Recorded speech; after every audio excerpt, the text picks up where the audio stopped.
नमस्कार दोस्तों, एग्जामोफोबिया के यूट्यूब चैनल में आप सभी लोगों का स्वागत है। अभी तक आप लोगों ने 70वीं बीपीएससी पीटी के लिए दृष्टि आईएएस के 4 टेस्ट पेपर सॉल्व कर चुके हैं। आज हम लोग जो है 5वें नंबर के टेस्ट पेपर पर चर्चा करेंगे। 5वें नंबर का टेस्ट पेपर बेसिकली जो है बिहार के बजट और इकोनॉमी सर्वे, साथ ही ज्योग्राफिकल स्ट्रक्चर पर आधारित है और इसके तहत भी जो है 150 क्वेश्चन हम लोग सॉल्व करेंगे। साथ ही प्रत्येक क्वेश्चन का एक्सप्लेनेशन भी हम लोग विस्तार से जानेंगे। जैसा कि लास्ट वीडियो में हम लोगों ने बताया होगा कि जल्दी हम लोग जो है ध्येय आईएएस के भी बीपीएससी के टेस्ट पेपर शुरू करेंगे। साथ ही जो है संस्कृति आईएएस के सेकेंड फेज के भी टेस्ट पेपर आ चुके हैं, वो भी हम लोग जो है जल्दी ही स्टार्ट कर देंगे। तो चलिए शुरू करते हैं आज का टेस्ट क्रमांक नंबर 5वां क्वेश्चन नंबर 1 के साथ।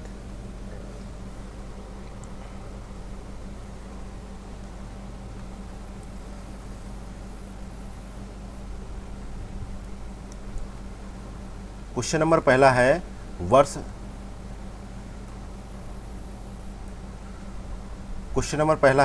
वर्ष 2024-25 के बिहार राज्य के बजट के अनुसार बिहार सरकार का अनुमानित कुल व्यय कितना है। तो सबसे पहले समझ लेते हैं कि बिहार का जो 2024-25 का बजट है ये पारित किसने किया। तो इस बजट को जो है वहाँ के जो है बिहार के उप मुख्यमंत्री और वित्त मंत्री सम्राट चौधरी द्वारा इसको पारित किया गया और इसके लिए जो है 2,78,725.72 करोड़ रुपए का जो है बजट प्रस्तुत किया गया। और इस बजट में बिहार सरकार ने शिक्षा को प्राथमिकता दी है, जिसमें शिक्षा के लिए जो है सरकार ने बजट का 22% हिस्सा जो है 22% यानी धनराशि आवंटित की है। इसके अलावा जो है बजट में सूचना प्रौद्योगिकी तथा पर्यटन के लिए भी जो है काफ़ी राशि जो है आवंटित की गई है। लगभग जो है देखा जाए तो इन प्रकार की योजनाओं के लिए जो है 1 लाख करोड़ रुपए आवंटित किए गए हैं। और जहां तक कुल व्यय की बात रही तो 2,78,725.72 करोड़ रुपए का व्यय करने का लक्ष्य रखा गया है। और राजस्व व्यय है 2,25,676.99 करोड़। और इसके अलावा है पूंजीगत व्यय है 53,048.72 करोड़ रुपए। तो यहाँ पे करेक्ट आंसर क्या होगा, डी ऑप्शन। नेक्स्ट है क्वेश्चन नंबर दूसरा। बजट 2024-25 के अनुसार बिहार का अनुमानित राजकोषीय घाटा कितना है। तो राजकोषीय घाटा बिहार का कितना है, 29,095.42 करोड़ रुपए जो है अनुमानित है। जो है सकल राज घरेलू उत्पाद का जो है कितना है, 2.98% है। तो यहाँ पे करेक्ट आंसर है सी ऑप्शन। अब राजकोषीय घाटा होता क्या है, इसके बारे में थोड़ा सा समझ लेते हैं। तो राजकोषीय घाटा का मतलब होता है सरकार के व्यय का उसके राजस्व से अधिक हो जाना जो है राजकोषीय घाटा कहलाता है। इस घाटे को पूरा करने के लिए सरकार को या तो ऋण लेना पड़ता है या फिर अपनी संपत्ति बेचनी पड़ती है। नेक्स्ट है क्वेश्चन नंबर तीसरा। बिहार सरकार ने बजट 2024-25 में 7 निश्चय 2.0 के अंतर्गत सुशासन योजनाओं पर निम्नलिखित में से कितनी धनराशि के व्यय का अनुमान लगाया है। तो इसके लिए जो है बिहार सरकार ने 5,040 करोड़ रुपए जो है खर्च करने का अनुमान लगाया है। तो यहाँ पे राइट आंसर क्या होगा, ए ऑप्शन। और बिहार में सतत विकास को बढ़ावा देने के लिए 7 निश्चय कार्यक्रम जो है वर्ष 2015 में जो है 5 वर्ष की अवधि के लिए शुरू किया गया कार्यक्रम है। और इसके सकारात्मक परिणामों को देखते हुए बिहार सरकार ने अगले जो है चरण के रूप में 7 निश्चय 2.0 को शुरू किया। और योजना के नए संस्करण में जो है रोजगार सृजन करना, महिला सशक्तिकरण, कृषि एवं सिंचाई, स्वच्छ तथा समृद्ध गांव, बुनियादी ढांचा और जो है स्वास्थ्य सुविधाओं के उन्नयन पर ध्यान केंद्रित करने के लिए जो है यहाँ पे 7 निश्चय योजना 2.0 को लॉन्च किया। नेक्स्ट है क्वेश्चन नंबर चौथा नंबर क्वेश्चन है सूची 1 को सूची सेकंड से सम्मिलित कीजिए। तो सूची 1 में विभाग है और सूची सेकंड में बजट 2024-25 में आवंटित राशि। तो शिक्षा के लिए जो है 22,200.35 करोड़ रुपए जो है आवंटित किए गए हैं। तो यहाँ पे चौथे से मिलान हो जाएगा। ग्रामीण विकास के लिए 13,840.56 करोड़, तो तीसरे से हो जाएगा। सामाजिक कल्याण के लिए जो है 8,191.79 करोड़ पहले से हो जाएगा।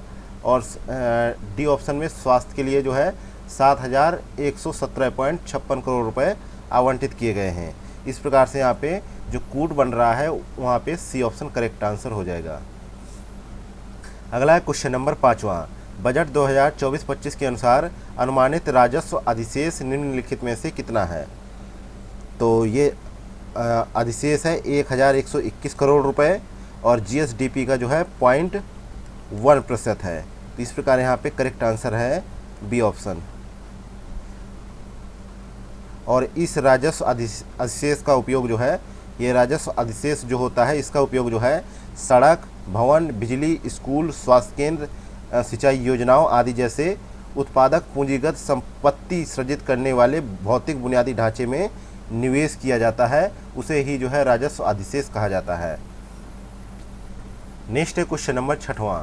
निम्नलिखित में से कौन सी मदें जो है बिहार राज्य के जो है स्वयं के कर राजस्व में शामिल है? पहला है वाणिज्यिक कर, दूसरा है भू राजस्व कर, तीसरा है परिवहन, चौथा है स्टाम्प एवं पंजीकरण। तो नीचे दिए गए कूट का प्रयोग कर सही उत्तर का चयन करें। तो छठे में देखा जाए तो ये चारों ही विकल्प सही है, इसलिए डी ऑप्शन यहाँ पे करेक्ट आंसर हो जाएगा।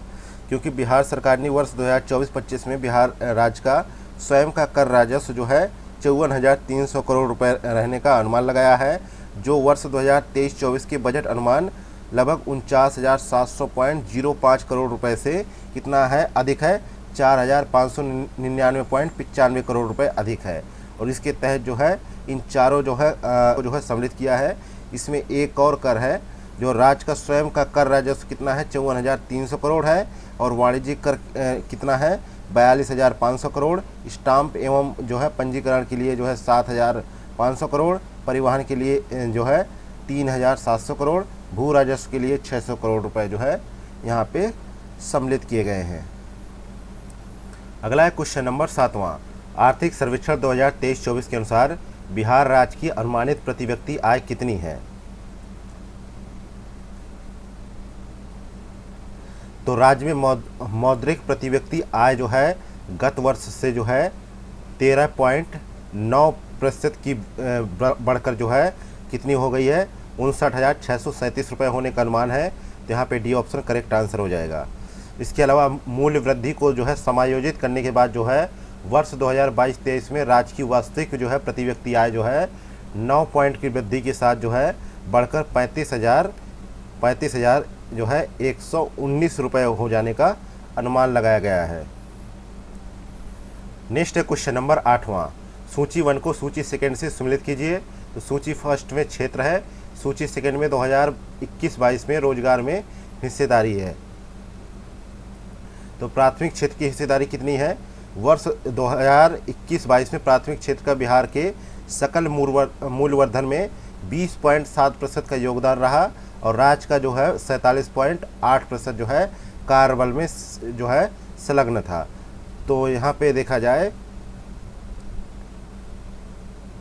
तो इसका मिलान हो जाएगा दूसरे से। और इसी अवधि के दौरान जो है द्वितीयक क्षेत्र का सकल मूल्यवर्धन में 20.7% का योगदान था, लेकिन बिहार का जो है 25.9% कार्यबल इसमें संलग्न था। तो इसका तीसरे से मिलान हो जाएगा। तृतीयक का जो है 26.3% से। तो इस प्रकार यहाँ पे सी ऑप्शन करेक्ट आंसर हो जाएगा। नेक्स्ट है क्वेश्चन नंबर 9वां। बिहार आर्थिक सर्वेक्षण 2023-24 के अनुसार वर्ष 2022-23 में राज्य वस्तु और सेवा कर कितना एकत्र किया गया? तो 22-23 में राज्य को अपने स्वयं के राजस्व स्रोतों से जो है 48,153 करोड़ रुपए जो है प्राप्त हुए, और इस राशि में जो है 44,018 करोड़ रुपए जो है राजस्व से प्राप्त हुए, जबकि 4,135 करोड़ रुपए जो है गैर कर स्रोतों से प्राप्त हुए। और राज्य सरकार द्वारा क्रय जो है एकत्र किए गए 44,018 करोड़ रुपए जो है कुल राजस्व में जो है 23,243 करोड़ रुपए जो है स्टेट जीएसटी से प्राप्त हुए हैं।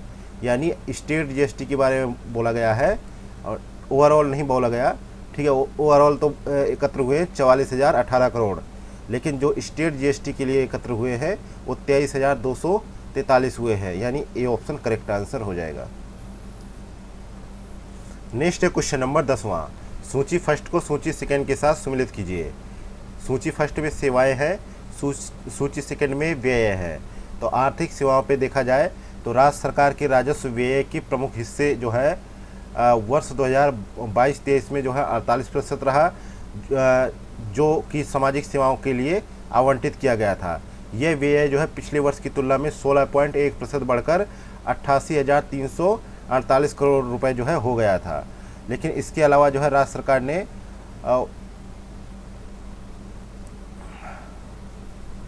राज्य सरकार ने वर्ष 2022-23 में आर्थिक सेवाओं पर जो है 39,598 करोड़ रुपए और सामान्य सेवाओं पर 56,029 करोड़ रुपए खर्च किए।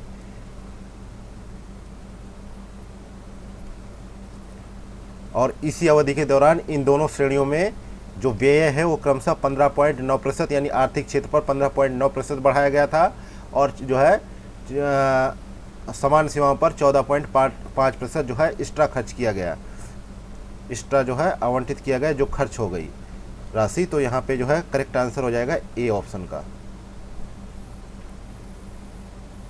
अगला है क्वेश्चन नंबर 11वां। निम्नलिखित कथनों पर विचार कीजिए।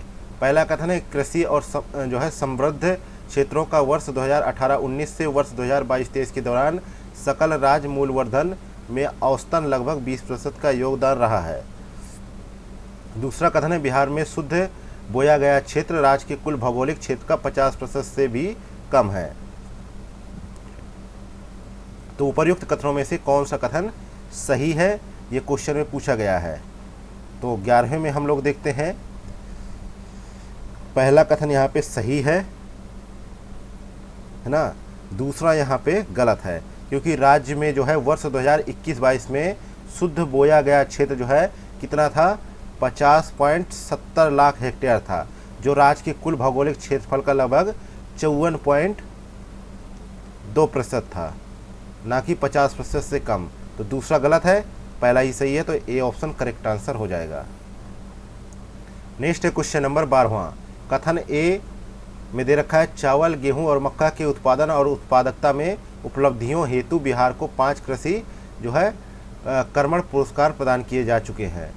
कारण आर है कि विभिन्न कृषि संबंधी रोडमैप में रेखांकित कार्यक्रमों के कार्यान्वयन ने फसल उत्पादन एवं उत्पादकता में सुधार लाने में महत्वपूर्ण भूमिका निभाई है।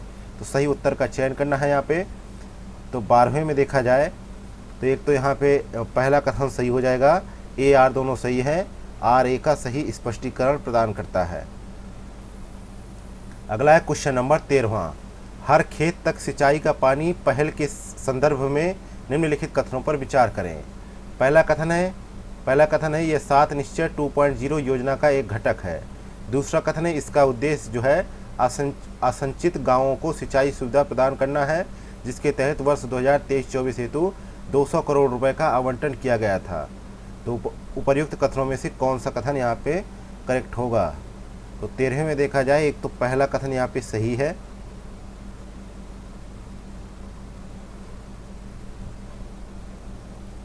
और दूसरा भी यहाँ पे सही है, इसलिए यहाँ पे सी ऑप्शन करेक्ट आंसर हो जाएगा। अगला है क्वेश्चन नंबर 14। वित्तीय वर्ष 2022-23 के दौरान बिहार का कुल ईख उत्पादन कितना था। तो बिहार का कुल ईख उत्पादन जो है 2022-23 में जो है 214.76 लाख टन था। तो यहाँ पे बी ऑप्शन करेक्ट आंसर हो जाएगा, और इसकी औसत उपज जो है 98.73 टन प्रति हेक्टेयर थी। और जो है बिहार के किन जिलों में ईख का उत्पादन अधिक होता है, तो पश्चिम चंपारण, पूर्वी चंपारण, गोपालगंज, सीतामढ़ी, सिवान और समस्तीपुर जिले जो है राज्य में ईख उत्पादन के मुख्य क्षेत्र हैं। नेक्स्ट क्वेश्चन नंबर 15 है। बिहार में मत्स्य उत्पादन के संबंध में निम्नलिखित कथनों पर विचार कीजिए।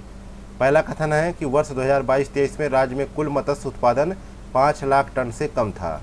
दूसरा कथन है बिहार सरकार ने मत्स्य उत्पादन को बढ़ावा देने के लिए जलाशय मत्स्यिकी विकास योजना शुरू की है। तो उपर्युक्त कथनों में से कौन सा कथन यहाँ पे सही है। तो बी में देख रहे हैं, और मतलब कि 15 में देख रहे हैं, तो पहला कथन यहाँ पे गलत हो जाता है, क्योंकि वर्ष 2022-23 में अंडा उत्पादन रहा 327.43 करोड़ और मत्स्य उत्पादन रहा 8.46 लाख टन। और राज्य में इन क्षेत्रों की मजबूती का संकेत प्रदान करता है। तो कहा गया है कि 5 लाख टन से कम रहा, ये यहाँ पे गलत है। दूसरा कथन यहाँ पे सही है, क्योंकि वर्ष 2023-24 में 292.38 लाख रुपए के आवंटन के साथ जो है जलाशय मत्स्यिकी विकास योजना का उद्देश्य सभी जलाशयों में मछली उत्पादन को बढ़ाना तथा जो है फिंगर लिंग स्टॉक का जो है पुनर्निर्धारण करना है। तो यहाँ पे दूसरा स्टेटमेंट सही है, पहला गलत है। अगला है क्वेश्चन नंबर 16 है, वर्ष 2022-23 में कृषि क्षेत्र में कुल ऊर्जा उपभोग कितना था? तो ऊर्जा उपभोग था जो है 3780.94 MU था। तो करेक्ट आंसर है डी ऑप्शन। नेक्स्ट है क्वेश्चन नंबर 17 है, जैविक कॉरिडोर योजना के बारे में निम्नलिखित कथनों पर विचार कीजिए। पहला कथन है, इससे गंगा नदी के तट के जो है समानांतर जैविक खेती को बढ़ावा मिलेगा। दूसरा कथन है, इस योजना के तहत वर्ष 2022-23 में लगभग 40 करोड़ रुपए खर्च किए जाएंगे। तो यहाँ पे पहला कथन सही है, दूसरा भी कथन सही है।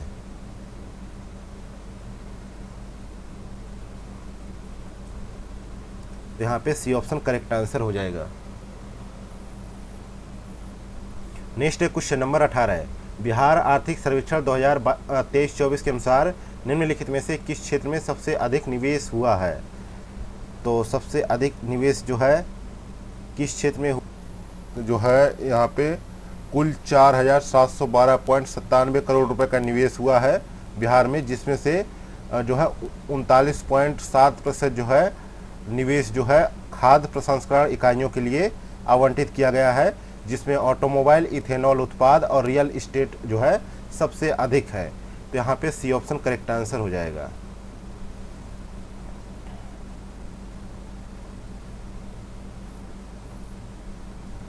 नेक्स्ट है क्वेश्चन नंबर 19 है, बिहार आर्थिक सर्वेक्षण 2023-24 के अनुसार सकल स्थिर पूंजी निर्माण के बारे में निम्नलिखित कथनों में से कौन सा कथन सही है? पहला कथन है कि राज्य में वर्तमान मूल्य पर जो है सकल स्थिर पूंजी निर्माण वर्ष 2018-19 के 16,429 करोड़ रुपए से बढ़कर वर्ष 2022-23 में 35,343 करोड़ रुपए हो गया है। ये कथन यहाँ पे सही है। दूसरा कथन है, वर्तमान मूल्यों पर सकल राज्य घरेलू उत्पाद के प्रतिशत के रूप में GFCF वर्ष 2019-20 से वर्ष 2022-23 तक लगभग 3 गुना हो गया है। ये भी सही है, क्योंकि जो है कितना 1.6 से बढ़कर जो है 4.7% हो गया है 2022-23 में। 2019-20 में 1.6% ही था। तो इस प्रकार ये भी सही है। तो यहाँ पे करेक्ट आंसर हो जाएगा सी ऑप्शन, दोनों ही स्टेटमेंट सही है। अगला है क्वेश्चन नंबर 20, बिहार के किस जिले में प्रति 1000 व्यक्तियों पर प्रति वर्ष पेट्रोल की खपत सबसे कम है? इसको मीट्रिक टन में बताना है आपको।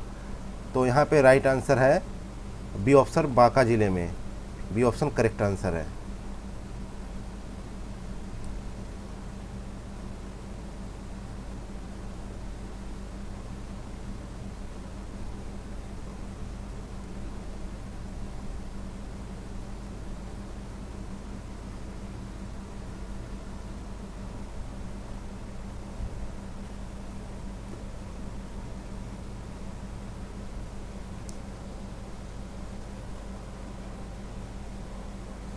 नेक्स्ट है क्वेश्चन नंबर 21, आर्थिक सर्वेक्षण 2022-23 के 23-24 के अनुसार बिहार की वित्तीय स्थिति के बारे में निम्नलिखित कथनों पर विचार कीजिए।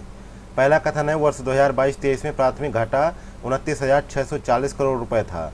दूसरा कथन है, राज्य का राजकोषीय घाटा वर्ष 2022-23 के राजस्व घाटे से लगभग 4 गुना अधिक था। तीसरा कथन है, वर्ष 2022-23 में जो है राज्य सरकार द्वारा 15,184 करोड़ रुपए का ब्याज भुगतान किया गया था। तो सही कथन का चुनाव करना है यहाँ पे। तो कौन सा कथन सही होगा? तो देखा जाए तो वर्ष 2022-23 में राजस्व प्राप्ति जो हुई थी बिहार सरकार को 1,72,688 करोड़ रुपए जो है राजस्व की प्राप्ति हुई, जबकि पूंजीगत प्राप्ति जो है 48,325 करोड़ रुपए जो है प्राप्त हुई। और वर्ष 2022-23 में राज्य का सकल राजकोषीय घाटा राजस्व घाटे से लगभग 4 गुना अधिक था।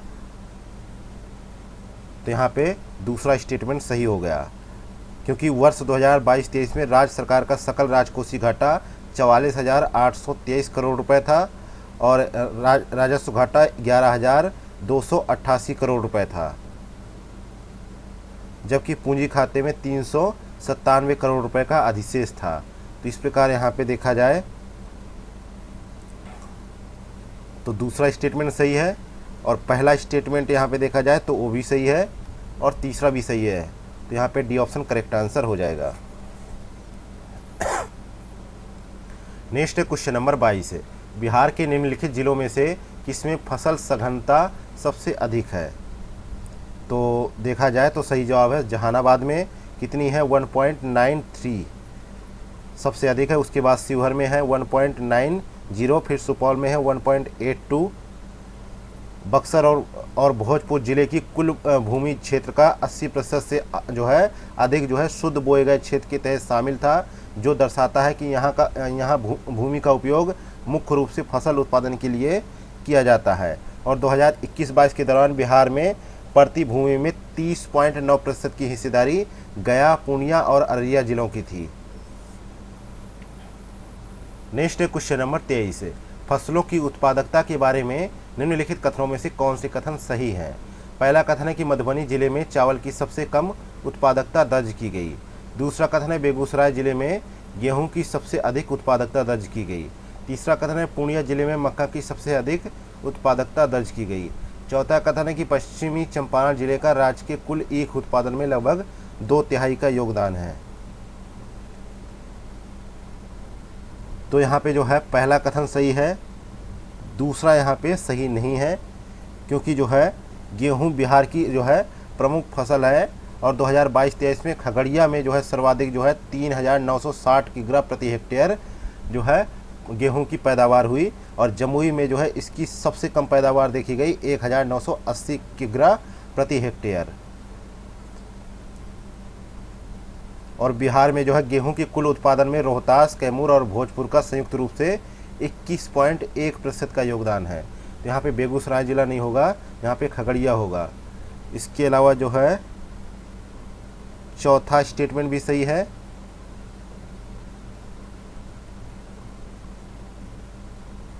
और तीसरा यहाँ पे गलत है। तीसरा इसलिए गलत है क्योंकि मक्का के बारे में पूछा गया है, तो अररिया में जो है 9,872 किग्रा प्रति हेक्टेयर में मक्का की सर्वाधिक उत्पादकता होती है, ना कि पूर्णिया में। बाकी पीडीएफ आप लोगों को उपलब्ध करवा दी जाएगी, उसमें भी आप लोग देख लीजिएगा। बहुत लंबे एक्सप्लेनेशन है, लेकिन हम लोग बहुत ही शॉर्ट में बता रहे हैं, जिससे जो है टेस्ट पेपर जो है 1.5 से 2 घंटे में कंप्लीट हो जाए। नहीं तो एक टेस्ट पेपर को सॉल्व करने में ही 5 घंटे लग जाएंगे और इतना लंबा वीडियो तो कोई देखेगा भी नहीं। तो यहाँ पे करेक्ट आंसर होगा पहला और चौथा, तो बी ऑप्शन करेक्ट आंसर हो जाएगा। अगला क्वेश्चन नंबर 24 है, निम्नलिखित में से कौन सा जिला वर्ष 2022-23 के अनुसार बिहार का सबसे अधिक केला उत्पादक जिला है? तो केला उत्पादक जिला के बारे में पूछा गया है, जिसका भी एक्सप्लेनेशन बहुत ही बड़ा है, लेकिन हम केले से संबंधित बताएंगे।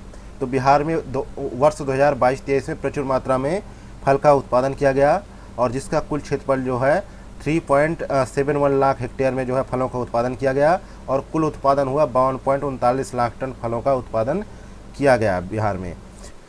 इसके अलावा देखा जाए तो बिहार में 2022-23 में केले का उत्पादन हुआ 20.04 लाख टन और आम का हुआ 17.56 लाख टन, अमरूद का उत्पादन हुआ 4.36 लाख टन और लीची का उत्पादन हुआ 3.09 लाख टन।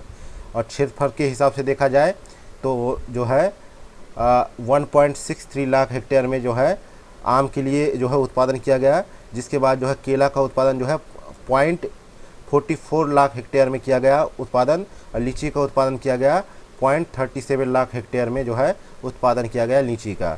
और बिहार में जो है मधुबनी जिला जो है ऐसा है जहाँ पे 5.59 लाख टन जो है केले का उत्पादन किया गया, जो है सबसे अधिक है। इसके बाद जो है वैशाली ज़िले में किया गया केले का उत्पादन 4.33 लाख टन और इसके बाद जो है मुजफ्फरपुर में 1.40 लाख टन जो है उत्पादन केले का हुआ। और जिनका जो है राज्य के कुल केला उत्पादन में संयुक्त रूप से 56.4% हिस्सा है।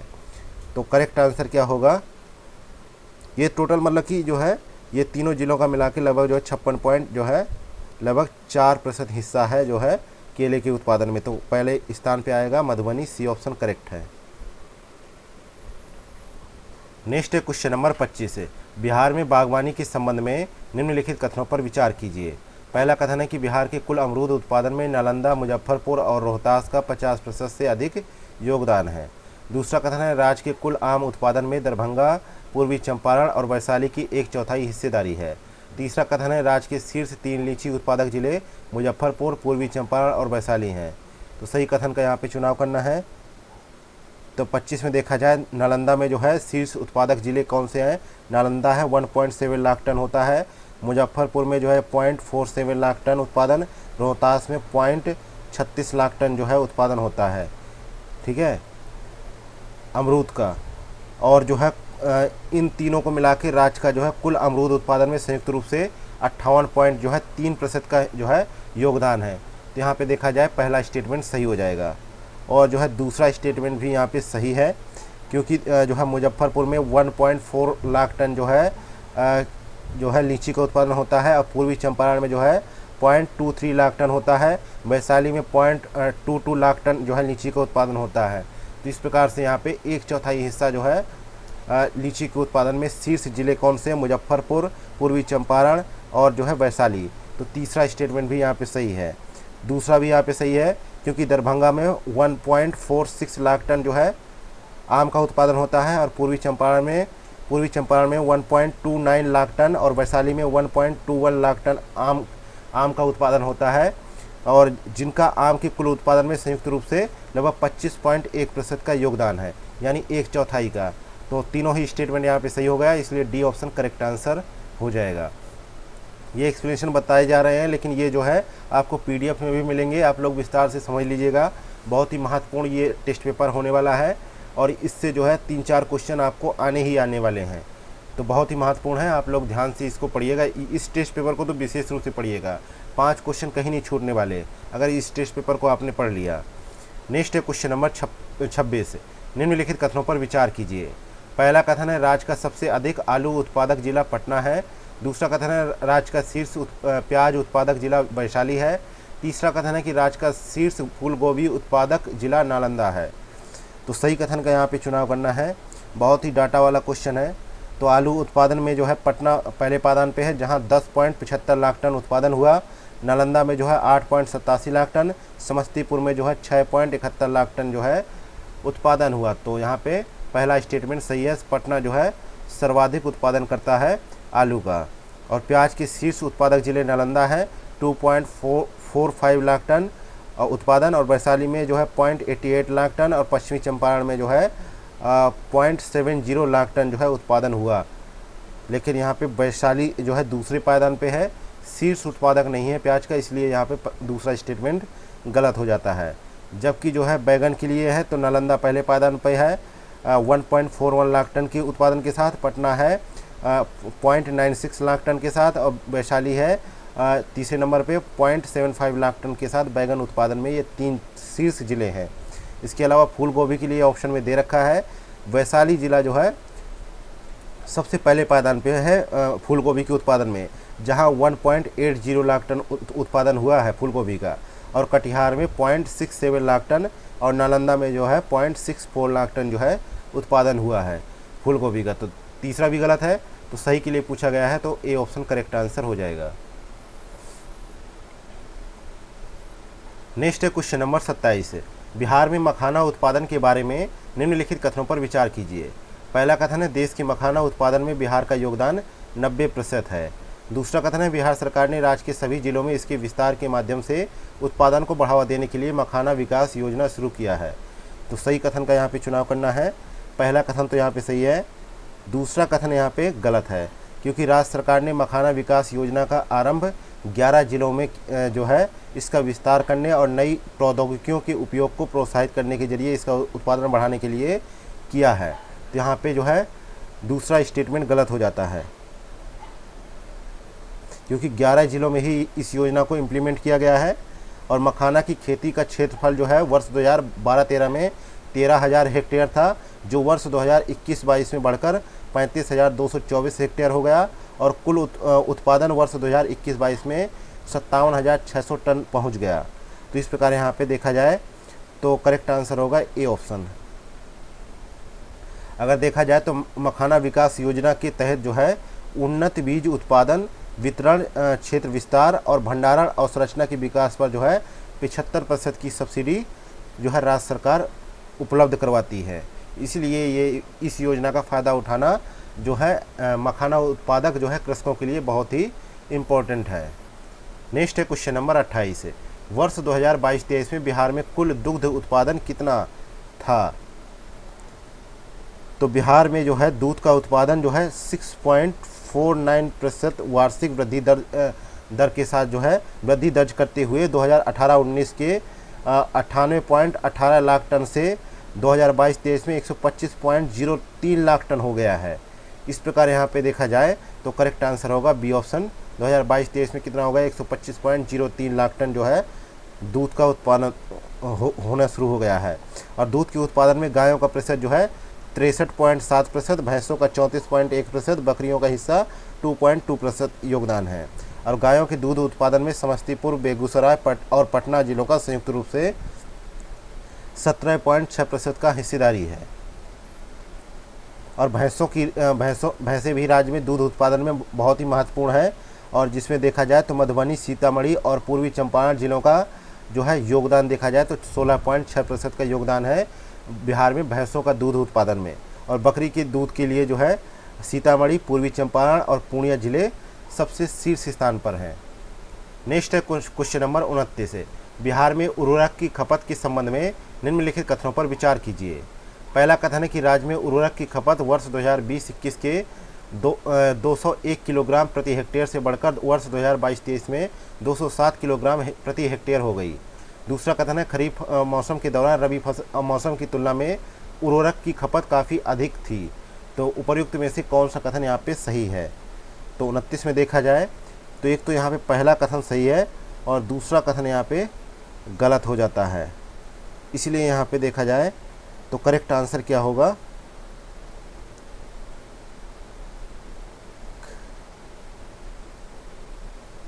क्योंकि देखा जाए तो जो है रबी मौसम में उर्वरकों की खपत जो है 226.2 किलोग्राम प्रति हेक्टेयर थी, जो खरीफ मौसम के जो है 182.7 किलोग्राम प्रति हेक्टेयर से काफ़ी अधिक थी। इसलिए यहाँ पे दूसरा स्टेटमेंट गलत है, तो ए ऑप्शन करेक्ट आंसर हो जाएगा। नेक्स्ट है क्वेश्चन नंबर 30 है। बिहार के निम्नलिखित जिलों में से कौन सा जिला राज्य का शीर्ष मछली उत्पादक जिला है? तो इस जिले का नाम है क्या है? मधुबनी है। सी ऑप्शन करेक्ट आंसर है। जहां मछली उत्पादन कितना हुआ है? 0.89 लाख टन। और इसके बाद जो है दरभंगा में 0.83 लाख टन और पूर्वी चंपारण में 0.71 लाख टन जो है मछली उत्पादन हुआ है। और ये 3 जिले ही बिहार के मछली उत्पादन में 28.7% का अपना योगदान देते हैं। नेक्स्ट है क्वेश्चन नंबर 31 है। आर्थिक सर्वेक्षण 2023-24 के अनुसार बिहार में सिंचाई के बारे में निम्नलिखित में से कौन सा कथन सही है? पहला कथन है वर्ष 2021-22 में सकल सिंचित क्षेत्र लगभग 56 लाख हेक्टेयर था। दूसरा कथन है कि राज्य में सिंचाई का प्रमुख स्रोत नहर है।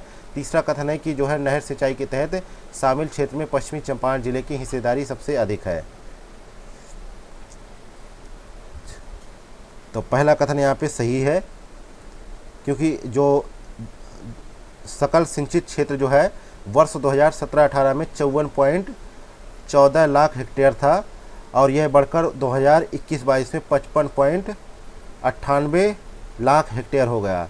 तो लगभग जो है ऑलमोस्ट 56 लाख हेक्टेयर हो गए। पहला स्टेटमेंट सही है और दूसरा स्टेटमेंट यहाँ पे गलत है, क्योंकि जो है सिंचाई की विभिन्न स्रोतों में ट्यूबवेल जो है प्राथमिक स्रोत है, जो कुल सिंचित क्षेत्र के जो है लगभग 63.1% की अपनी हिस्सेदारी रखता है। इसके बाद जो है नहर की हिस्सेदारी आती है कितनी? 31%।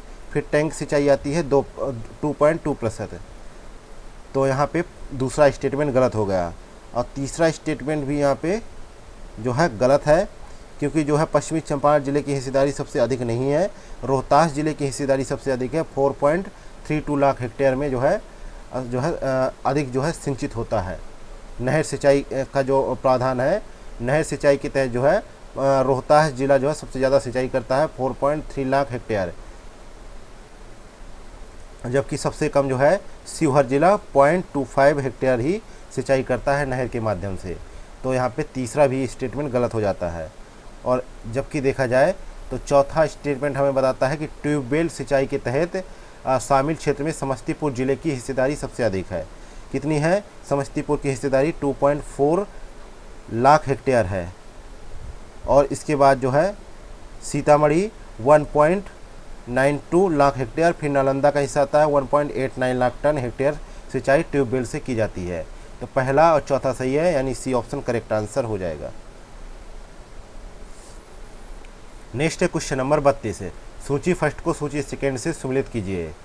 तो एक तरफ जो है कुछ ऐप है, दूसरी तरफ उनका विवरण है। तो दृष्टि ऐप के बारे में देखा जाए तो दृष्टि ऐप जो है वास्तविक समय में चल रहे कार्यों या योजनाओं की प्रगति की निगरानी करता है। तो तीसरे से मिलान हो जाएगा। इंद्र वज्र ऐप जो है ये उपयोगकर्ताओं को बिजली संबंधी अलर्ट प्रदान करता है। तो इसका चौथे से मिलान हो जाएगा। आंगन ऐप है, ये जो है आंगनवाड़ी केंद्रों के निरीक्षण के दौरान उपयोग करता है। तो दूसरे से हो जाएगा। मेधा सॉफ्ट ऐप है, विद्यार्थियों की जानकारी का प्रबंधन करता है। सही कूट का मिलान करना है, तो पहला कूट यहाँ पे सही बन रहा है, ए ऑप्शन करेक्ट आंसर हो जाएगा। नेक्स्ट है क्वेश्चन नंबर 33 है, बिहार औद्योगिक क्षेत्र विकास प्राधिकरण के संबंध में निम्नलिखित कथनों पर विचार कीजिए। पहला कथन है कि इसका गठन औद्योगिकीकरण को बढ़ावा देने तथा राज्य की औद्योगिक नीति के बारे में जागरूकता का प्रसार करने सहित किया गया है। दूसरा कथन है इसने 100 औद्योगिक क्षेत्रों सहित 10 से अधिक क्लस्टर बनाए हैं। तो यहाँ पे सही कथन का चुनाव करना है।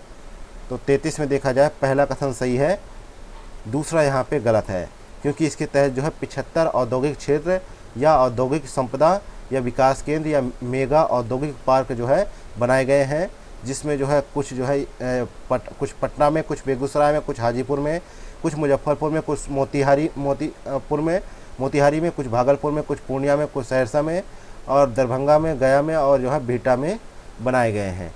तो यहाँ पे दूसरा स्टेटमेंट यहाँ पे जो है गलत है। तो सही कौन सा है? A option.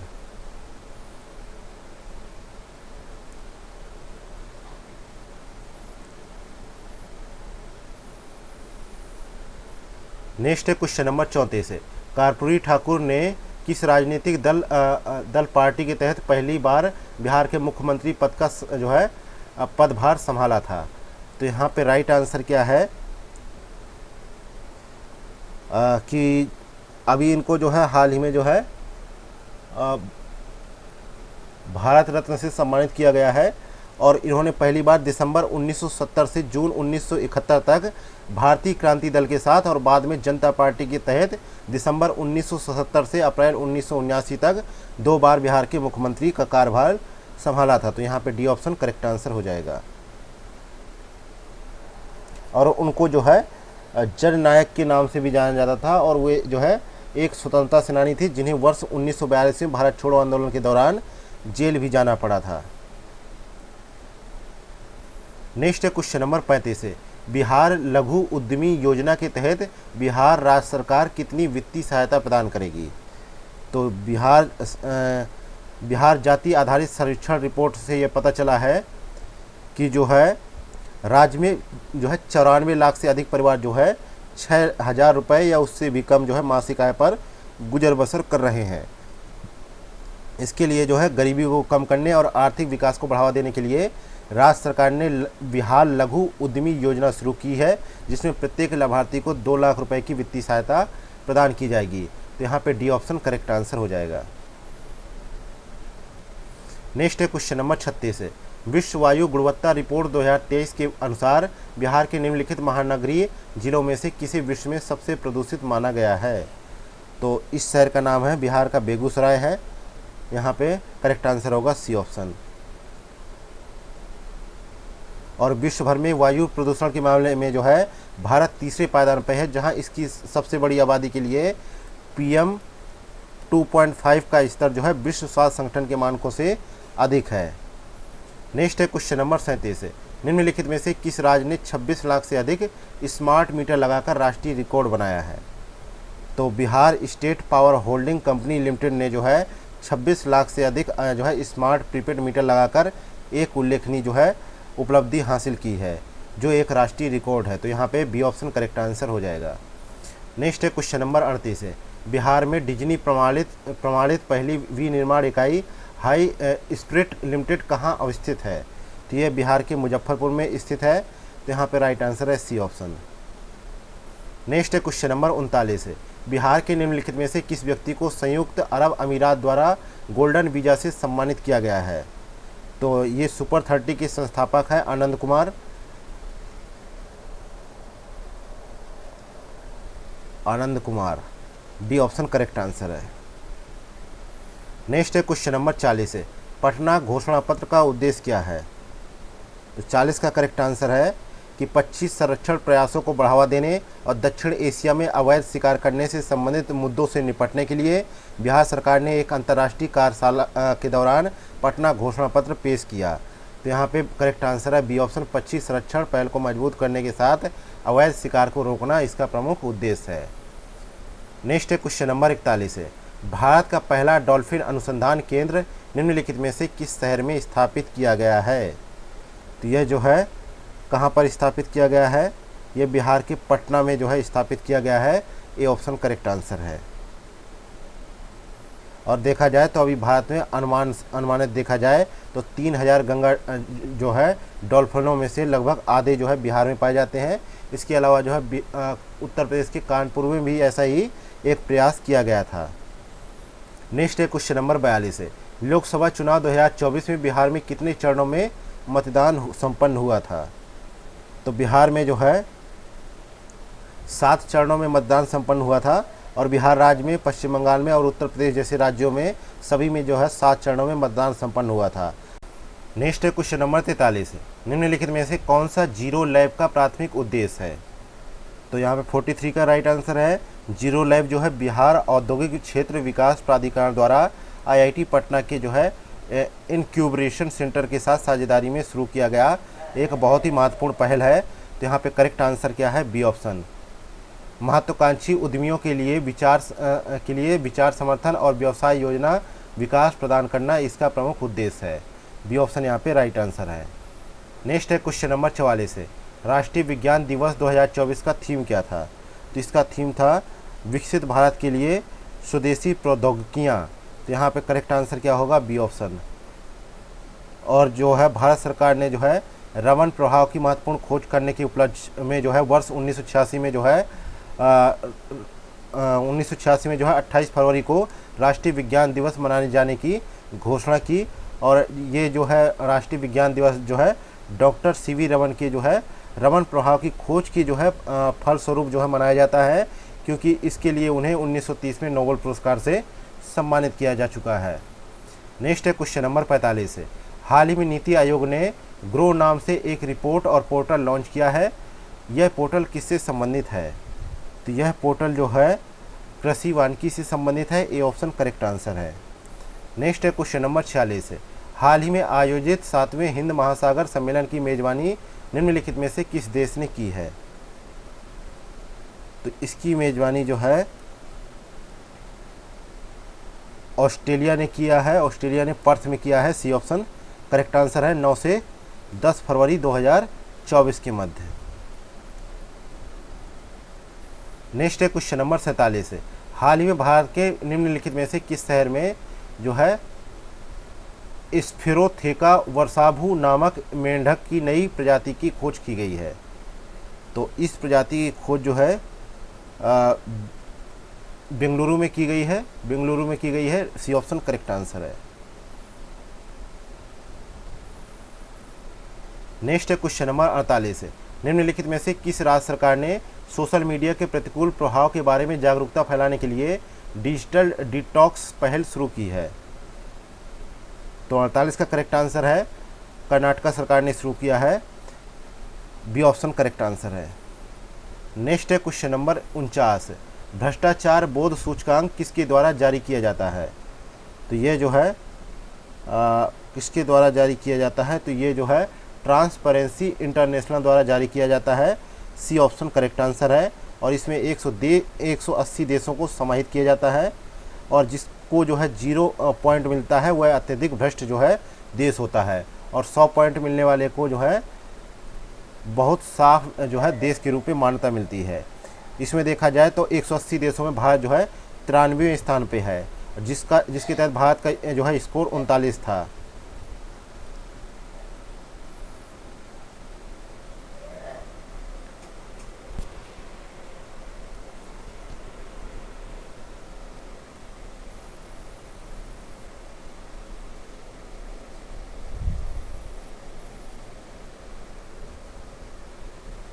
नेक्स्ट है क्वेश्चन नंबर 50।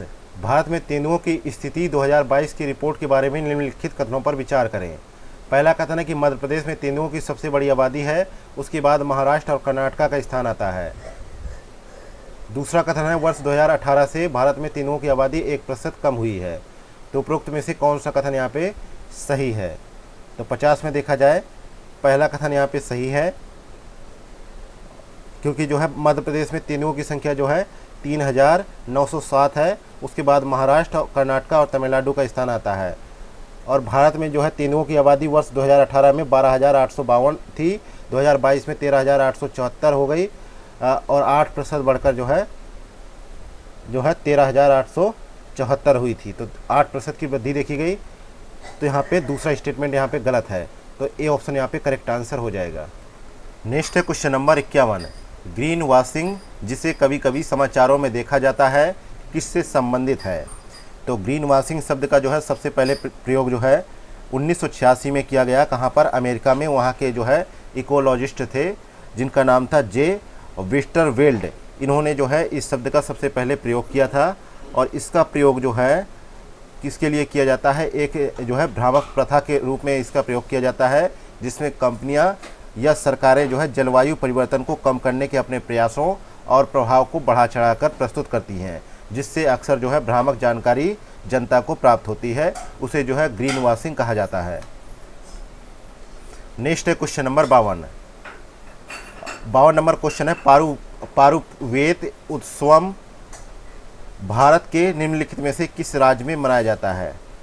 तो यह उत्सव जो है भारत के जो है आंध्र प्रदेश में मनाया जाता है। यहाँ पे करेक्ट आंसर है सी ऑप्शन। नेक्स्ट है क्वेश्चन नंबर 53। हाल ही में भारत ने जो है किस देश के साथ जो है द्विपक्षीय निवेश संधि पर हस्ताक्षर किए हैं? तो 53 का करेक्ट आंसर है भारत ने जो है संयुक्त अरब अमीरात के साथ जो है द्विपक्षीय निवेश संधि पर हस्ताक्षर किए हैं। और संधि को जो है संधि का उद्देश्य जो है निवेश को प्रोत्साहित करने और निवेशकों का विश्वास बढ़ाने और जो है प्रत्यक्ष विदेशी निवेश के लिए अधिक अवसर उपलब्ध करवाने के लिए इस संधि पर हस्ताक्षर किए गए हैं। नेक्स्ट है क्वेश्चन नंबर 54। ऑस्ट्रेलियन ओपन 2024 के संबंध में निम्नलिखित कथनों में से कौन सा युग्म सही सुमेलित है? तो यहाँ पे देखा जाए ऑस्ट्रेलियन ओपन में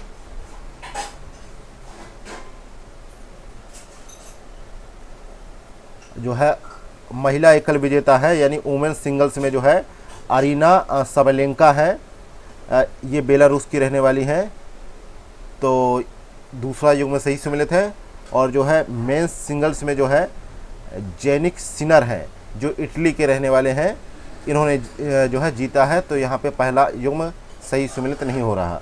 अगला है मेंस डबल्स में जो है रोहन बोपन्ना जो भारत के हैं, उन्होंने जीता है। और मैथ्यू जो है एबडेन ने जीता है।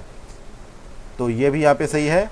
तो दूसरा तीसरा सही हो गया। अगला है महिला युगल विजेता, यानी विमेंस डबल्स में जो है जीता है हसी सुवेई जो ताइवान की है, और एलिस मर्सेंट जो बेल्जियम की है, इन्होंने मिलकर जीता है। और ये दोनों जो है रनर अप रहे हैं, इसलिए यहाँ पे ये भी यहाँ पे गलत हो जाता है।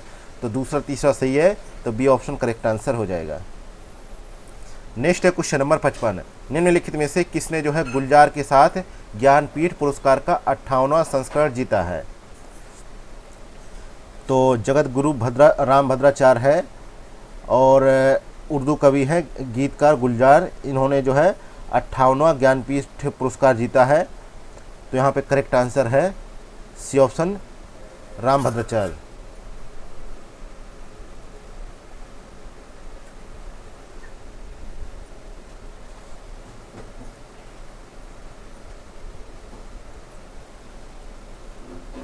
अगला देखते हैं क्वेश्चन नंबर 56। वैश्विक बौद्धिक संपदा सूचकांक 2024 में भारत ने कौन सा स्थान हासिल किया है? तो भारत ने जो है इस सूचकांक में 55 देशों के साथ जो है 42वें स्थान पर रहा है। तो यहाँ पे बी ऑप्शन करेक्ट आंसर हो जाएगा। नेक्स्ट है क्वेश्चन नंबर 57। हाल ही में दिल्ली में आयोजित रायसीना डायलॉग के 9वें संस्करण में निम्नलिखित में से किस देश के प्रधानमंत्री को मुख्य अतिथि के रूप में आमंत्रित किया गया था? तो 57 में देखा जाए तो रायसीना डायलॉग के लिए जो है भारत में जो है ग्रीस के प्रधानमंत्री आए थे, जो है क्यारिकोस। चाय बनावे आवा तो तुही जाओ खांसी तुरंत आवा लागत थी।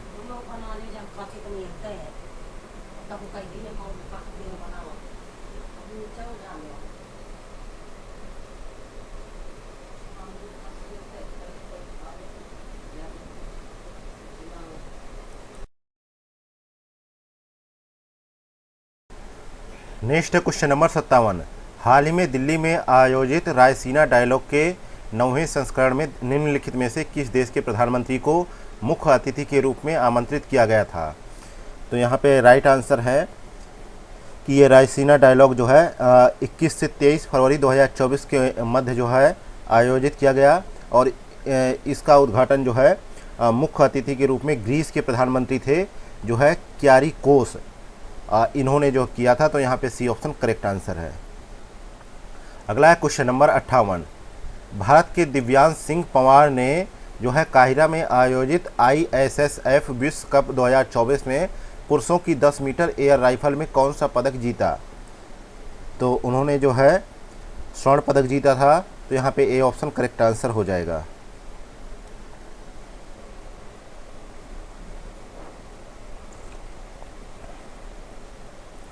अगला देखते हैं क्वेश्चन नंबर 59। 59 नंबर क्वेश्चन है विश्व दलहन दिवस के बारे में निम्नलिखित कथनों पर विचार कीजिए। पहला कथन है कि यह 10 फरवरी को मनाया जाता है। दूसरा कथन है विश्व दलहन दिवस 2024 का विषय दालें स्वास्थ्यवर्धक विकल्प है था। उपर्युक्त में से कौन सा कथन यहाँ पे करेक्ट है? तो 59 में देखा जाए कि 10 फरवरी को जो है विश्व दलहन दिवस मनाया जाता है और इसमें जो है खाद्य चुनौतियों से निपटने के लिए और उनका समाधान करने के लिए और इसके अलावा मृदा स्वास्थ्य को बढ़ाने के लिए और मानव कल्याण में सुधार करने के लिए इस दिवस को मनाए जाने की घोषणा की गई।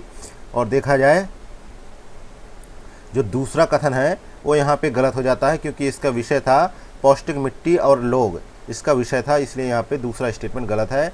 ए ऑप्शन करेक्ट है। नेक्स्ट है क्वेश्चन नंबर 60 है।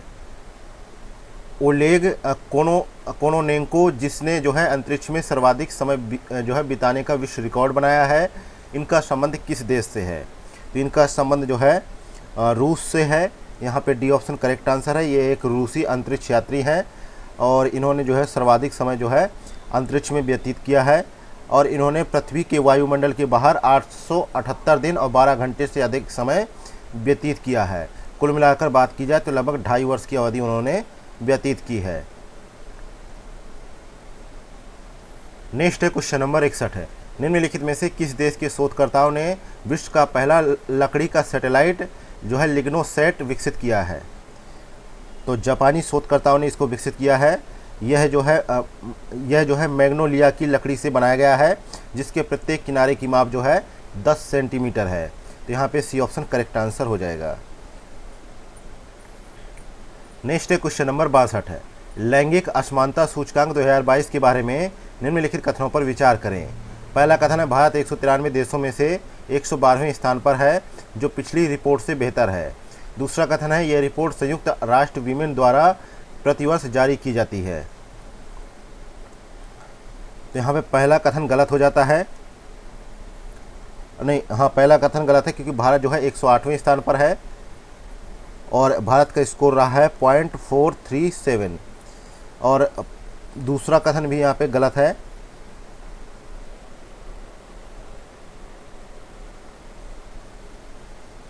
क्योंकि जो है यूएनडीपी ने जो है अपनी मानव विकास रिपोर्ट 2023-24 में वर्ष के लिए लैंगिक असमानता सूचकांक प्रकाशित किया है। यानी यूएनडीपी यहाँ पे सही होना चाहिए, लेकिन यहाँ पे है नहीं, तो इसलिए यहाँ पे दोनों कथन गलत हैं।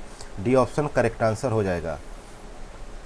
नेक्स्ट है क्वेश्चन नंबर 63 है, निम्नलिखित में से कौन जो है किंग चार्ल्स तृतीय से जो है नाइटहुड का सम्मान प्राप्त करने वाला पहला भारतीय बन गया है।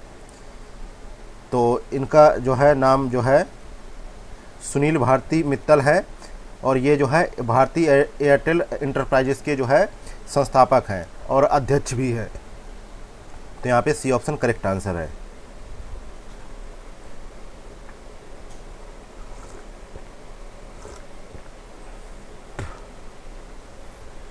नेक्स्ट है क्वेश्चन नंबर 64 है, नोबेल पुरस्कार विजेता डैनियल कॉनमैन जिनका हाल ही में निधन हो गया, इनको जो है किस क्षेत्र में नोबेल पुरस्कार प्रदान किया गया था। तो यहाँ पे 64 का करेक्ट आंसर है, इनको जो है व्यवहार अर्थशास्त्र में अपने अभूतपूर्व सिद्धांत देने के लिए जो है नोबेल पुरस्कार से सम्मानित किया गया था। वे 90 वर्ष के हो चुके थे और उनका जो है देहांत हो गया। तो बी ऑप्शन यहाँ पे करेक्ट आंसर हो जाएगा। अगला क्वेश्चन नंबर 65 है, निम्नलिखित में से कौन जो है सीमा सुरक्षा बल की पहली महिला जो है स्नाइपर बन गई हैं। तो ये हैं हिमाचल प्रदेश की सब इंस्पेक्टर है सुमन कुमारी, ये सीमा सुरक्षा बल में पहली महिला जो है स्नाइपर बन गई हैं। उन्होंने जो है इंदौर में central school of armament and warfare skills में जो है 8 सप्ताह का कोर्स पूरा करके ये उपलब्धि हासिल की है। तो यहाँ पे सी ऑप्शन करेक्ट आंसर होगा। नेक्स्ट है क्वेश्चन नंबर 66 है, बिहार आर्थिक समीक्षा 2023-24 के अनुसार वर्ष 2021-22 में बिहार में प्रति व्यक्ति ऊर्जा खपत कितनी है। तो बिहार में जो है 2017-18 में 280 किलोवाट जो है ऊर्जा खपत थी प्रति व्यक्ति, जो बढ़कर 2021-22 में 329 किलोवाट हो गई, जो 4 वर्षों में लगभग 17.5% की वृद्धि देखी गई। तो यहाँ पे राइट आंसर होगा 329 किलोवाट। नेक्स्ट है क्वेश्चन नंबर 67 है, बिहार की आर्थिक समीक्षा के अनुसार वर्ष 2022-23 में ऊर्जा खपत के मामले में बिहार का निम्नलिखित में से कौन सा जिला सबसे समृद्ध है। तो पटना में जो है पटना समृद्ध है, यहाँ पे जो है 6021 MU जो है ऊर्जा खपत होती है और इसके बाद जो है गया में होती है 2250 MU और मुजफ्फरपुर में होती है 1590 MU। तो इस प्रकार यहाँ पे जो है करेक्ट आंसर होगा सी ऑप्शन। अगला है क्वेश्चन नंबर 68 है, बिहार में ऊर्जा के स्रोतों के संबंध में निम्नलिखित कथनों पर विचार करें। पहला कथन है वर्ष 2021-22 के अनुसार लगभग 25% विद्युत नवीकरणीय ऊर्जा स्रोतों से और शेष जो है थर्मल स्रोतों से प्राप्त हुई। दूसरा कथन है संभावना है कि राज्य वर्ष 2030 तक पर्यावरणीय स्रोतों से 30% विद्युत उत्पादन का लक्ष्य प्राप्त कर लेगा। यहाँ पे सही कथन कौन सा होगा।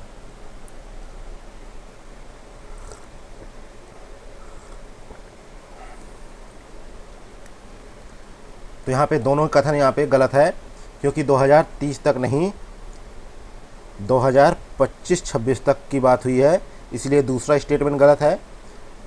और यहाँ पे जो है 25% नहीं, यहाँ पे 31% जो है विद्युत जो है नवीकरणीय ऊर्जा स्रोतों से, और जो है जबकि 69% जो है बिजली जो है थर्मल पावर से प्राप्त होती है, इसलिए यहाँ पे पहला भी गलत है। तो करेक्ट आंसर होगा डी ऑप्शन, ना तो पहला सही है ना तो दूसरा सही है। नेक्स्ट है क्वेश्चन नंबर 69, बिहार राज्य विद्युत बोर्ड का गठन किस वर्ष किया गया था। तो 69 का करेक्ट आंसर है जो है 1958 में, अप्रैल 1958 में इसका गठन किया गया। जो है विद्युत आपूर्ति अधिनियम 1948 की धारा 5 के तहत इसका गठन किया गया और इसके तहत जो है 5 कंपनियां जो है 1 नवंबर 2012 से प्रभावी हैं, जिसमें बिहार राज्य विद्युत होल्डिंग कंपनी लिमिटेड है, बिहार राज्य विद्युत उत्पादन कंपनी लिमिटेड है, बिहार राज्य विद्युत संचरण कंपनी लिमिटेड है, उत्तर बिहार विद्युत वितरण कंपनी लिमिटेड और लास्ट है 5वीं दक्षिण बिहार विद्युत वितरण कंपनी लिमिटेड। ये 5 कंपनियां जो है बिहार राज्य विद्युत बोर्ड के तहत आती हैं। नेक्स्ट है क्वेश्चन नंबर 70, मुख्यमंत्री कृषि विद्युत संबंध योजना के संबंध में निम्नलिखित में से कौन सा कथन सही है।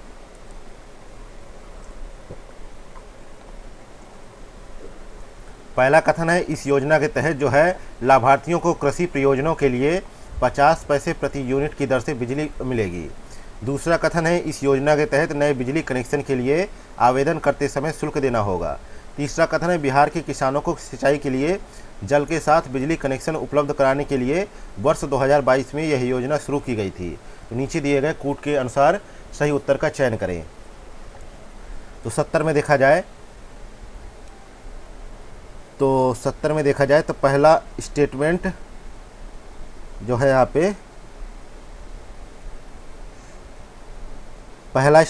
पे गलत है, क्योंकि यहाँ पे 50 पैसे नहीं 70 पैसे प्रति यूनिट बिजली देने की बात हुई है, तो पहला स्टेटमेंट गलत हो गया।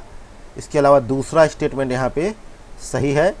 तीसरा स्टेटमेंट भी यहाँ पे गलत हो गया, क्योंकि वर्ष 2020 में बिहार सरकार ने बिहार के किसानों को सिंचाई के लिए पानी और कृषि बिजली कनेक्शन उपलब्ध कराने के उद्देश्य से यह योजना शुरू की थी, है ना कि 2022 में। 2020 होना चाहिए, तो केवल दूसरा ऑप्शन यहाँ पे सही है, पहला तीसरा गलत है। नेक्स्ट है क्वेश्चन नंबर 71। बिहार में विद्युत उपभोक्ताओं के संबंध में निम्नलिखित कथनों पर विचार करें। पहला कथन है कि राज्य में घरेलू क्षेत्र विद्युत का सबसे बड़ा उपभोक्ता है। राज्य में जो है घरेलू क्षेत्र जो है विद्युत का सबसे बड़ा उपभोक्ता है। दूसरा कथन है कि हाल के वर्षों में इसमें उपभोक्ताओं की हिस्सेदारी घट रही है तथा औद्योगिक एवं वाणिज्यिक उपभोक्ताओं की हिस्सेदारी बढ़ रही है। तो उपर्युक्त कथनों में से कौन सा कथन यहाँ पे सही है? तो यहाँ पे 71 में देखा जाए पहला कथन यहाँ पे सही है, क्योंकि जो है बिजली के उपभोक्ताओं की क्षेत्रवार संख्या का डाटा निकाला जाए तो देखा जाए तो घरेलू क्षेत्र में बिजली का सबसे बड़ा उपभोक्ता राज्य है बिहार। जो कुल उपभोक्ताओं का जो है, जैसे मान के चलो 100% जो है बिजली की उपभोक्ता है, जिसमें 88.5% उपभोक्ता जो है घरेलू जो है क्षेत्र में उपयोग की जाती है बिजली, घरेलू क्षेत्र की जो है कनेक्शन लिए गए हैं, जबकि वाणिज्यिक उपभोक्ता जो है केवल 7.5% ही है बिहार में। तो यहाँ पे पहला स्टेटमेंट यहाँ पे सही हो गया।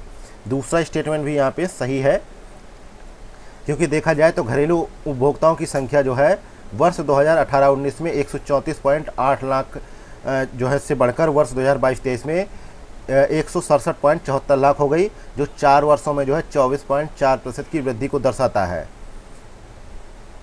तो यहाँ पे दोनों करेक्ट आंसर है, सी ऑप्शन करेक्ट हो जाएगा। नेक्स्ट है क्वेश्चन नंबर 72। कथन ए दे रखा है कि वर्ष 2016-17 के बाद से विद्युत वितरण की जो है समग्र तकनीकी और वाणिज्यिक हानि में काफ़ी कमी आई है। कारण आर है कि सरकार ने वितरण बुनियादी ढांचे को मजबूत और उन्नत किया है। तो यहाँ पे सही कथन का चुनाव करना है। तो 72 में देखा जाए तो पहला स्टेटमेंट सही है कि ए आर दोनों सही है और आर ए की सही व्याख्या कर रहा है। नेक्स्ट है क्वेश्चन नंबर 73। बिहार के निम्नलिखित में से किस जिले में एक नई अल्ट्रा मेगा विद्युत परियोजना प्रस्तावित की गई है? तो 73 में देखा जाए तो बांका जिले में जो है 4000 मेगावाट की अल्ट्रा मेगा पावर परियोजना स्थापित करने का प्रस्ताव रखा गया है, जिसके लिए जो है 2500 एकड़ भूमि की पहचान भी की गई है। तो ए ऑप्शन यहाँ पे करेक्ट आंसर है। और यह परियोजना जो है केंद्रीय ऊर्जा मंत्रालय की परियोजना है, और इसके लिए जो है पीर 35 और 12 हाटा कोल ब्लॉक आवंटित किए गए हैं, और इस परियोजना से बिहार को 2000 मेगावाट बिजली मिल पाएगी। नेक्स्ट है क्वेश्चन नंबर 74। मुख्यमंत्री नवीन एवं नवीकरणीय और अधिष्ठापन योजना के संबंध में कौन से कथन सही है, इस पर विचार करिए। तो पहला कथन है इस योजना के तहत गैर सरकारी आवासीय भवनों में ग्रिड से जुड़े रूफटॉप और ऊर्जा संयंत्र स्थापित किए जाएंगे। दूसरा कथन है इसमें परियोजना लागत का 10% ही आवेदक द्वारा वहन किया जाएगा। तो सही कथन का यहाँ पे चुनाव करना है। तो 74 में देखा जाए पहला कथन तो यहाँ पे सही है, पहला कथन सही है। दूसरा यहाँ पे गलत है, क्योंकि 45% जो है आवेदकों को जो है परियोजना लागत का 45% जो है खुद से वहन करना होगा, और यह जो है पहले आओ पहले पाओ की नीति पर आधारित होगा। और इस योजना के तहत जो है 11.250 मेगावाट क्षमता के ग्रिड से जुड़े रूफटॉप और ऊर्जा संयंत्र जो है स्थापित किए जाएंगे, और किस विधि द्वारा? पहले आओ पहले पाओ विधि द्वारा स्थापित किए जाएंगे। और यह जो है 5 वर्ष तक जो है इसके रखरखाव की जिम्मेदारी कंपनी की होगी, और इस परियोजना को जो है राज्य सरकार से 25% अनुदान और केंद्र सरकार से 30% जो है अनुदान प्राप्त हो पाएगा। तो यहाँ पे देखा जाए केवल पहला ही स्टेटमेंट यहाँ पे सही है। अगला है क्वेश्चन नंबर 75। जीविका योजना के बारे में निम्नलिखित कथनों पर विचार कीजिए। पहला कथन है, इसे बिहार ग्रामीण आजीविका परियोजना के तहत वर्ष 2006 में शुरू किया गया था। दूसरा कथन है, यह एशियाई विकास बैंक द्वारा सहायता प्राप्त कार्यक्रम है। तीसरा कथन है कि यह कार्यक्रम जो है सामुदायिक निवेश निधि के रूप में जो है वित्त पोषण प्रदान करता है। तो सही कूट का यहाँ पे चयन करना है। तो 75 में देखा जाए पहला भी सही है, दूसरा यहाँ पे जो है गलत है, क्योंकि जीविका जो योजना है ये विश्व बैंक और बिहार सरकार द्वारा समर्थित एक कार्यक्रम है जो ग्रामीण परिवारों की सामाजिक आर्थिक सशक्तिकरण पर जो है ध्यान केंद्रित करता है। तो दूसरा स्टेटमेंट यहाँ पे गलत होगा, तीसरा सही है। तो सी ऑप्शन करेक्ट आंसर हो जाएगा, पहला तीसरा सही है, दूसरा गलत है। और इस योजना को जो है बिहार में जो है 2006 में शुरू किया गया और इस परियोजना के तहत जो है 6 जिले चिन्हित किए गए और 6 जिलों के 42 ब्लॉक चिन्हित किए गए। तब से इस कार्यक्रम का विस्तार बिहार के सभी 38 जिलों में हो चुका है ना। तो अगला है क्वेश्चन नंबर 76, सतत जीविकोपार्जन योजना के तहत समाज के किन जो है सुमेध वर्गों का सशक्तिकरण करने का लक्ष्य रखा गया है। तो बिहार सरकार ने 5 अगस्त 2018 को 840 करोड़ रुपए के बजट के साथ जो है सतत जीविकोपार्जन योजना का जो है शुभारंभ किया और इसके तहत जो है अत्यंत गरीब परिवारों को सशक्त बनाने का लक्ष्य रखा गया है। यहाँ पे सी ऑप्शन करेक्ट आंसर है। अगला है क्वेश्चन नंबर 77, बिहार आर्थिक समीक्षा के अनुसार निम्नलिखित में से किस जिले में वर्ष 2022-23 में रोजगार की मांग करने वाले मनरेगा जॉब कार्ड धारक परिवारों का प्रतिशत सर्वाधिक था।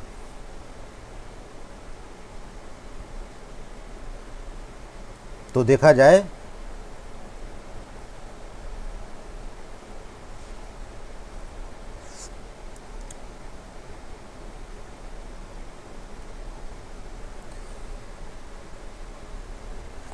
तो वर्ष 2022-23 में राज्य के सभी जिलों में जो है कुल मिलाकर 1.67 करोड़ जो है जॉब कार्ड बनाए गए, जबकि गत वर्ष इससे पहले 21-22 में जो है 1.89 करोड़ जो है कार्ड जारी किए गए थे। इस कमी का कारण जो है निष्क्रिय और डुप्लीकेट कार्डों को भी माना जाता है, जिनकी पहचान करके जो है सरकारी प्रणाली से इन कार्डों को हटाया गया था। और वर्ष 2022-23 में जारी जॉब कार्ड में गया में जो है 8%, पूर्वी चंपारण में 10%, समस्तीपुर में 8.2% जो है सर्वाधिक जो है कार्ड जो है कार्डों का जो है हिस्सा रहा है। और जो है कुल जॉब कार्डधारी परिवारों में अनुसूचित जाति परिवारों का 18% का योगदान रहा है और जॉब कार्डधारी अनुसूचित जाति परिवारों का सर्वाधिक हिस्सा नालंदा में लगभग जो है 30% के आसपास, गया में लगभग 39% के आसपास, औरंगाबाद में लगभग 33%, शेखपुरा में जो है 27% रहा है और इनको मिला के लगभग जो है 25% का योगदान है बिहार में। इसके अलावा लगभग जो है 34.8% जो है जॉब कार्डधारी परिवारों ने 2022-23 में रोजगार की मांग की, जो 2021-22 से काफ़ी अधिक है। और इन सभी 38 जिलों को मिलाकर 2022-23 में रोजगार मांगने वाले परिवारों का सर्वाधिक प्रतिशत अररिया जिले में रहा है, जहां पे 62 लगभग 9% लगभग 63% लोगों ने इस जो है जॉब कार्ड की मांग की और इसके लिए आवेदन दिए। तो यहाँ पे सी ऑप्शन करेक्ट आंसर हो जाएगा। इसके बाद जो है सबसे ज़्यादा प्रतिशत मुंगेर जिले में 53.1% रहा है दूसरे पायदान पे। तो यहाँ पे सी ऑप्शन ही करेक्ट आंसर होगा। अगला है क्वेश्चन नंबर 78, पंचायती राज संस्थाओं के निम्नलिखित में से किस स्तर पर वर्ष 2022-23 में सबसे अधिक व्यय हुआ है।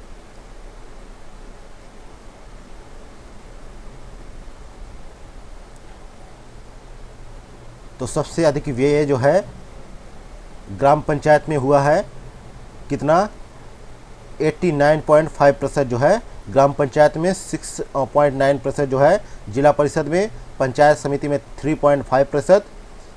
ये जो है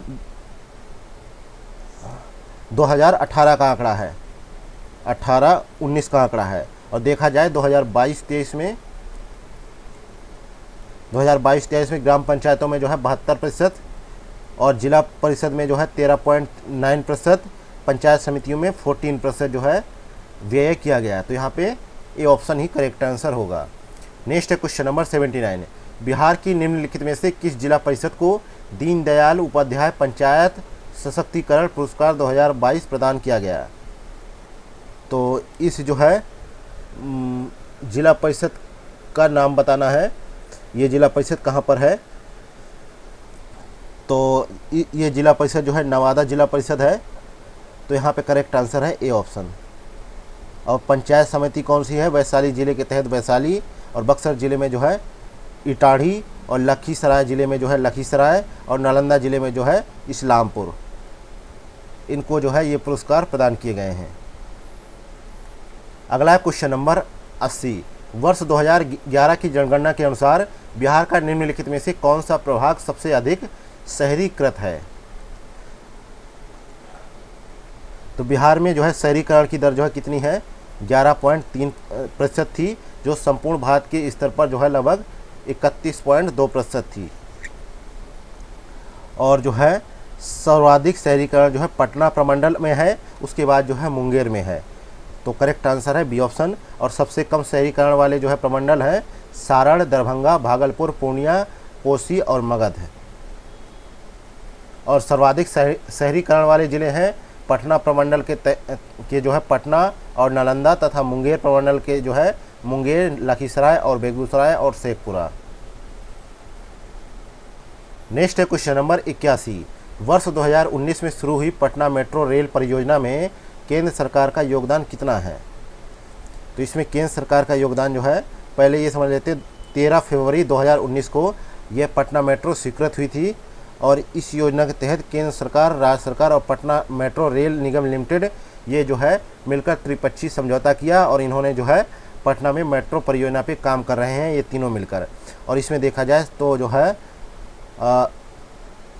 भारत सरकार और बिहार सरकार जो है इक्विटी के रूप में जो है 20% का जो है अपना व्यय वहन करेंगे, और शेष का जो है 60% व्यय जो है सुलभ ऋण के रूप में जापान अंतर्राष्ट्रीय सहयोग अभिकरण यानी जीका द्वारा किया जाएगा। तो यहाँ पे 20% का योगदान है, तो सी ऑप्शन करेक्ट आंसर है। नेक्स्ट है क्वेश्चन नंबर 82। 31 मार्च 2023 तक बिहार में बैंक शाखाओं के क्षेत्रवार वितरण के संबंध में निम्नलिखित कथनों पर विचार करें। पहला कथन है बिहार के ग्रामीण क्षेत्रों में बिहार की कुल बैंक शाखाओं के संदर्भ में संख्या सर्वाधिक है। दूसरा कथन है मार्च 2021 से ग्रामीण बैंक शाखाओं की हिस्सेदारी में कमी आई है। तो उपयुक्त कथनों में से कौन सा कथन सही है। एक तो यहाँ पे पहला कथन सही है, क्योंकि जो है 31 मार्च 2023 तक बिहार में मौजूद कुल 7,883 बैंक शाखाओं में से 48% ग्रामीण क्षेत्रों में है शाखाएं, और 31% जो है अर्ध शहरी क्षेत्रों में है शाखाएं, और इसके अलावा 21% जो है शहरी क्षेत्रों में शाखाएं हैं।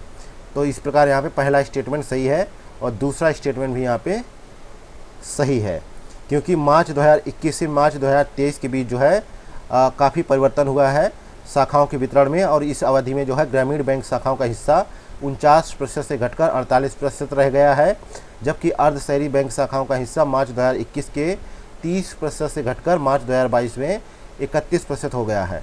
मतलब बढ़कर हो गया, घटकर नहीं, ये बढ़कर जो है 31% हो गया है, और जो है ग्रामीण क्षेत्रों में घटा है, 48% हो गया है।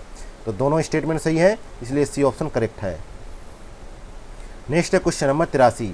31 मार्च 2023 तक क्रेडिट लिंक वाले स्वयं सहायता समूहों की संख्या के मामले में बिहार का स्थान क्या है। तो इसमें बिहार का स्थान जो है तीसरा सबसे बड़ा हिस्सा है बिहार का, जिसके जो है 84% स्वयं सहायता समूहों के पास, और 31 मार्च 2023 तक जो है ऋण बकाया है। ये नाबार्ड की एक रिपोर्ट है जिसके अनुसार ये तथ्य निकल कर आए हैं। यहाँ पे सी ऑप्शन करेक्ट आंसर हो जाएगा। नेक्स्ट है क्वेश्चन नंबर 84। 31 मार्च 2023 तक बिहार में बैंकों की गैर निष्पादित परिसंपत्तियों के संबंध में निम्नलिखित कथनों पर विचार करें। पहला कथन है कि बिहार की बैंकों में से लघु वित्त बैंकों की गैर निष्पादित परिसंपत्तियां सर्वाधिक है। दूसरा कथन है बिहार में बैंकों की गैर निष्पादित परिसंपत्तियों में वर्ष 2019-20 से लगातार सुधार हुआ है। तीसरा कथन है कि बिहार की कुल बैंकों में क्षेत्रीय ग्रामीण बैंकों की गैर निष्पादित परिसंपत्तियां सबसे कम है। तो नीचे दिए गए कूट का प्रयोग कर सही उत्तर का चयन करें। तो यहाँ पे 84 में देखा जाए तो पहला कथन यहाँ पे गलत है, क्योंकि जो है राज्य में कुल अग्रिमों के लघु वित्त बैंकों का बहुत छोटा हिस्सा है, लेकिन वर्ष 2022-23 में उनकी जो है अनिष्पादित परिसंपत्तियां सबसे कम है, कितनी है, 1.9% है। तो यहाँ पे पहला स्टेटमेंट गलत हो गया, दूसरा यहाँ पे सही है और तीसरा भी यहाँ पे गलत है, क्योंकि यहाँ पे तीसरा यहाँ पे गलत है क्योंकि बिहार में अनिष्पादित परिसंपत्तियों का सर्वाधिक प्रतिशत जो है क्षेत्रीय ग्रामीण बैंकों का है। हालांकि वह भी 2021-22 के अंत में जो है 38% से घटकर 2022-23 के अंत में 30.4% हो गया है। तो यहाँ पे जो है सही उत्तर चुनना है, तो डी ऑप्शन करेक्ट आंसर हो जाएगा, केवल जो है दूसरा स्टेटमेंट सही है। नेक्स्ट है क्वेश्चन नंबर 85। 31 मार्च 2023 तक बिहार में निम्नलिखित में से किस प्राथमिकता वाले क्षेत्र में सर्वाधिक गैर निष्पादित परिसंपत्तियां हैं, यानी एनपीए हैं। तो ये एनपीए है जो है कृषि ऋणों में देखा गया है, ए ऑप्शन करेक्ट आंसर है। 21.5% जो है एनपीए कृषि जो है क्षेत्र में हमें देखने को मिलता है, जो है 2023 के आंकड़ों के अनुसार। नेक्स्ट है क्वेश्चन नंबर 86। बिहार आर्थिक समीक्षा के अनुसार सामाजिक क्षेत्र पर व्यय के संबंध में निम्नलिखित कथनों पर विचार करें। पहला कथन है कि स्वास्थ्य और शिक्षा पर व्यय वर्ष 2005-06 से 10 गुना से अधिक बढ़ा है। दूसरा कथन है सामाजिक क्षेत्र पर प्रति व्यक्ति व्यय बढ़कर वर्ष 2022-23 में 7,014 रुपये हो गया है। तो यहाँ पे सही कथन का चुनाव करना है। तो यहाँ पे 86 में देखा जाए तो दोनों ही कथन यहाँ पे सही है, इसलिए सी ऑप्शन करेक्ट आंसर हो जाएगा। नेक्स्ट है क्वेश्चन नंबर 87। वर्ष 2001 से 11 के दौरान बिहार में जनसंख्या की 10 की वृद्धि दर क्या रही है। तो कितनी रही है, ये रही है 25.4%, जो राष्ट्रीय औसत से जो है 7.7% जो है अधिक है, क्योंकि भारत की जो है 10 की जो है वृद्धि कितनी है, 17.7%। तो यहाँ पे करेक्ट आंसर है बी ऑप्शन। नेक्स्ट है क्वेश्चन नंबर 88। बिहार की जनसांख्यिकी के संदर्भ में निम्नलिखित कथनों पर विचार करें। पहला कथन है कि बिहार का जनसंख्या घनत्व भारत की जनसंख्या घनत्व का लगभग 3 गुना है। तो बिहार का जनघनत्व जो है कितना है, 1106 व्यक्ति प्रति वर्ग किलोमीटर है, जो देश के घनत्व से देश का घनत्व 382 व्यक्ति प्रति वर्ग किलोमीटर है। तो इससे जो है 3 गुना है लगभग। तो ये स्टेटमेंट यहाँ पे सही हो गया। अगला है बिहार का लिंग अनुपात भारत के लिंग अनुपात से अधिक है। तो बिहार का लिंग अनुपात जो है 918 है और भारत का लिंग अनुपात 943 है, इसलिए ये कथन यहाँ पे गलत हो गया। और बिहार का बाल लिंग अनुपात राष्ट्रीय औसत से अधिक है। तो बिहार का जो है बाल लिंग अनुपात 935 है, राष्ट्रीय जो है लिंग अनुपात जो है राष्ट्रीय औसत जो है 919 है। तो ये स्टेटमेंट यहाँ पे सही है। अगला है चौथे नंबर का स्टेटमेंट, भारत की तुलना में बिहार में शहरीकरण का स्तर निम्न है। ये भी यहाँ पे सही है, क्योंकि बिहार में शहरीकरण की दर जो है संपूर्ण भारत के जो है 31.2% से अत्यंत निम्न है, क्योंकि बिहार में 11.3% ही शहरीकरण की दर है।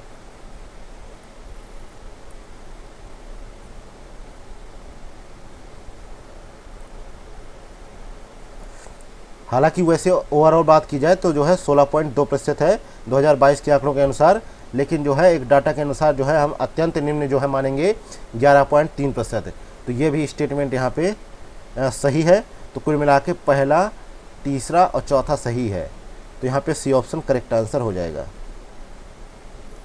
अगला है क्वेश्चन नंबर 89। वर्ष 2020 में बिहार के ग्रामीण क्षेत्रों में कुल जो है प्रजनन दर कितनी थी। तो बिहार में कुल प्रजनन दर कितनी थी, तो 2020 में जो है 3.0 थी, जो ग्रामीण क्षेत्रों में 3.1 और शहरी क्षेत्रों में 2.3 थी। तो यहाँ पे करेक्ट आंसर क्या होगा, ए ऑप्शन। और देखा जाए तो कुल प्रजनन दर जो होता है वह प्रजनन वाली कुल आयु जो 15 से 49 वर्ष होती है, इसमें प्रति महिला उत्पन्न बच्चों की संख्या को प्रदर्शित करती है, जिसमें यह मान लिया जाता है कि उसकी आयु आधारित प्रजनन संबंधी स्थिति वैसी ही रहेगी और उसकी मृत्यु नहीं होगी। तो यहाँ पे करेक्ट आंसर क्या होगा, ए ऑप्शन। नेक्स्ट है क्वेश्चन नंबर 90।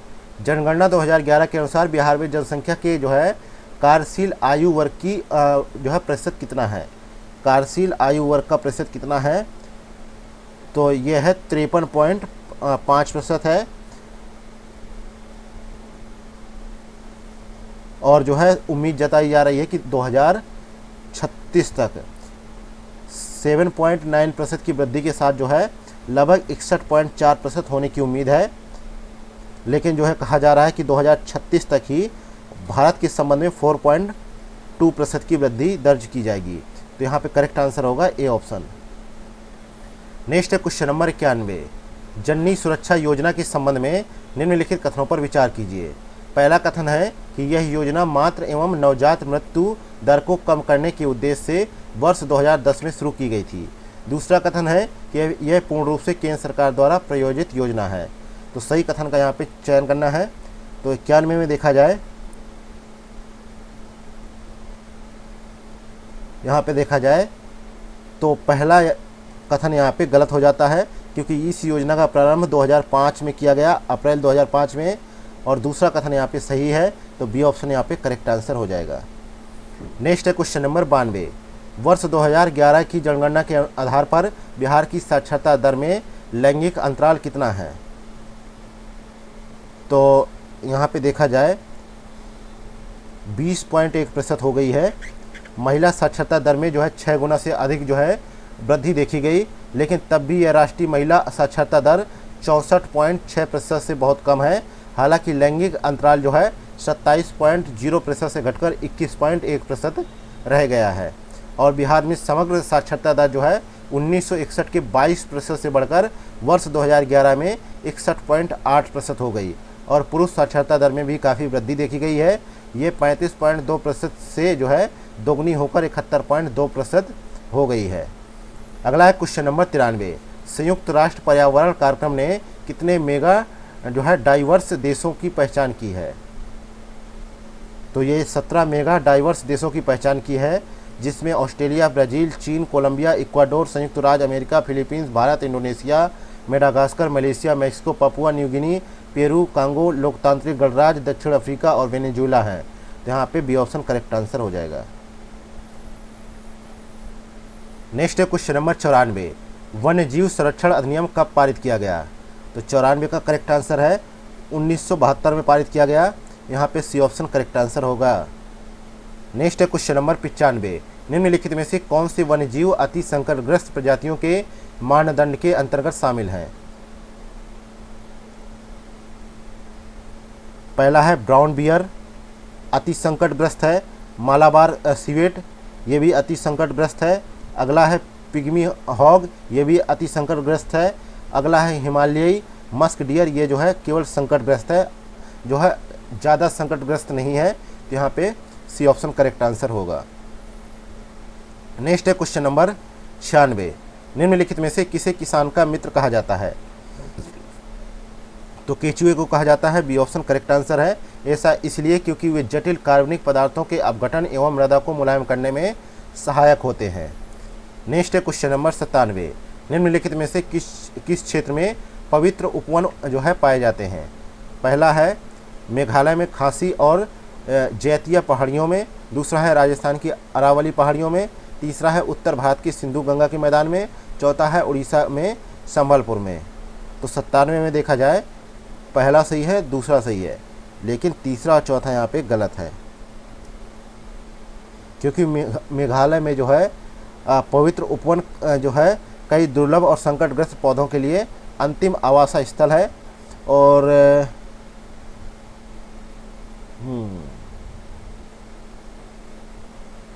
तो यहाँ पे डी ऑप्शन करेक्ट आंसर हो जाएगा, तीसरा चौथा गलत है। नेक्स्ट है क्वेश्चन नंबर 98, निम्नलिखित में से कौन सी बाह्य स्थानीय संरक्षण की विधि नहीं है। तो बाह्य स्थानीय संरक्षण की विधि नहीं है।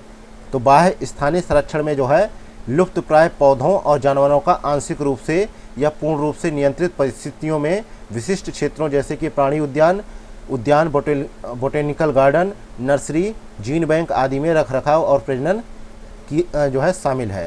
तो इस प्रकार यहाँ पे सी ऑप्शन करेक्ट आंसर होगा। राष्ट्रीय उद्यान इसमें शामिल नहीं होगा। यह जो है स्व स्थानीय संरक्षण प्रजातियों के तहत इसको रखा गया है। नेक्स्ट है क्वेश्चन नंबर 99, निम्नलिखित में से कौन जो है जैव विविधता हानि का परिणाम नहीं है। तो समान तौर पर किसी भी जैव विविधता की क्षति के कारण कौन कौन से हो सकते हैं, तो उनमें देखा जाए तो पौधों के उत्पादन में कमी, विदेशी प्रजातियों का आक्रमण और पौधों का उत्पादकता, जल उपयोग और कीट एवं रोग चक्रों जैसी कुछ पारिस्थितिकी तंत्र प्रक्रियाओं में परिवर्तनशीलता में वृद्धि, ये सभी जो है जैव विविधता हानि के जो है परिणाम हैं। लेकिन यहाँ पे ये तीनों तो सही है, तो गलत कोई सा भी नहीं है, इसलिए डी ऑप्शन यहाँ पे करेक्ट आंसर हो जाएगा।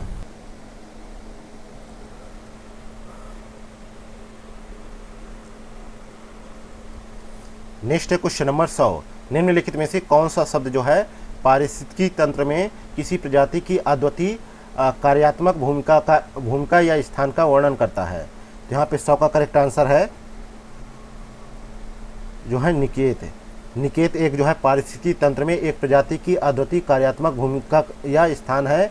यह उन सभी जैविक, भौतिक और रासायनिक कारकों का वर्णन करता है जो एक प्रजाति को जीवित रहने, स्वस्थ रहने और प्रजनन करने की आवश्यकता होती है। तो ये ऑप्शन करेक्ट है। नेक्स्ट है क्वेश्चन नंबर 101, निम्नलिखित में से कौन सा लेंटिक जल का उदाहरण है। तो लेंटिक जल का उदाहरण है, तो करेक्ट आंसर है तालाब, दलदल और झीलें जो है लेंटिक जल का उदाहरण है।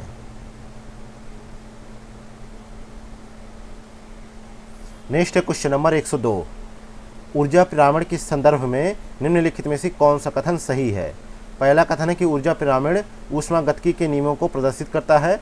दूसरा कथन है यह पिरामिड हमेशा सीधा होता है जिसके नीचे एक जो है बड़ा ऊर्जा आधार होता है। तो नीचे दिए गए कूट के आधार पर सही उत्तर का चयन करें। तो यहाँ पे दोनों कथन सही है, इसलिए यहाँ पे बी ऑप्शन करेक्ट आंसर हो जाएगा। अगला है क्वेश्चन नंबर 103, निम्नलिखित में से कौन सा युग्म जो है सही सुमेलित नहीं है।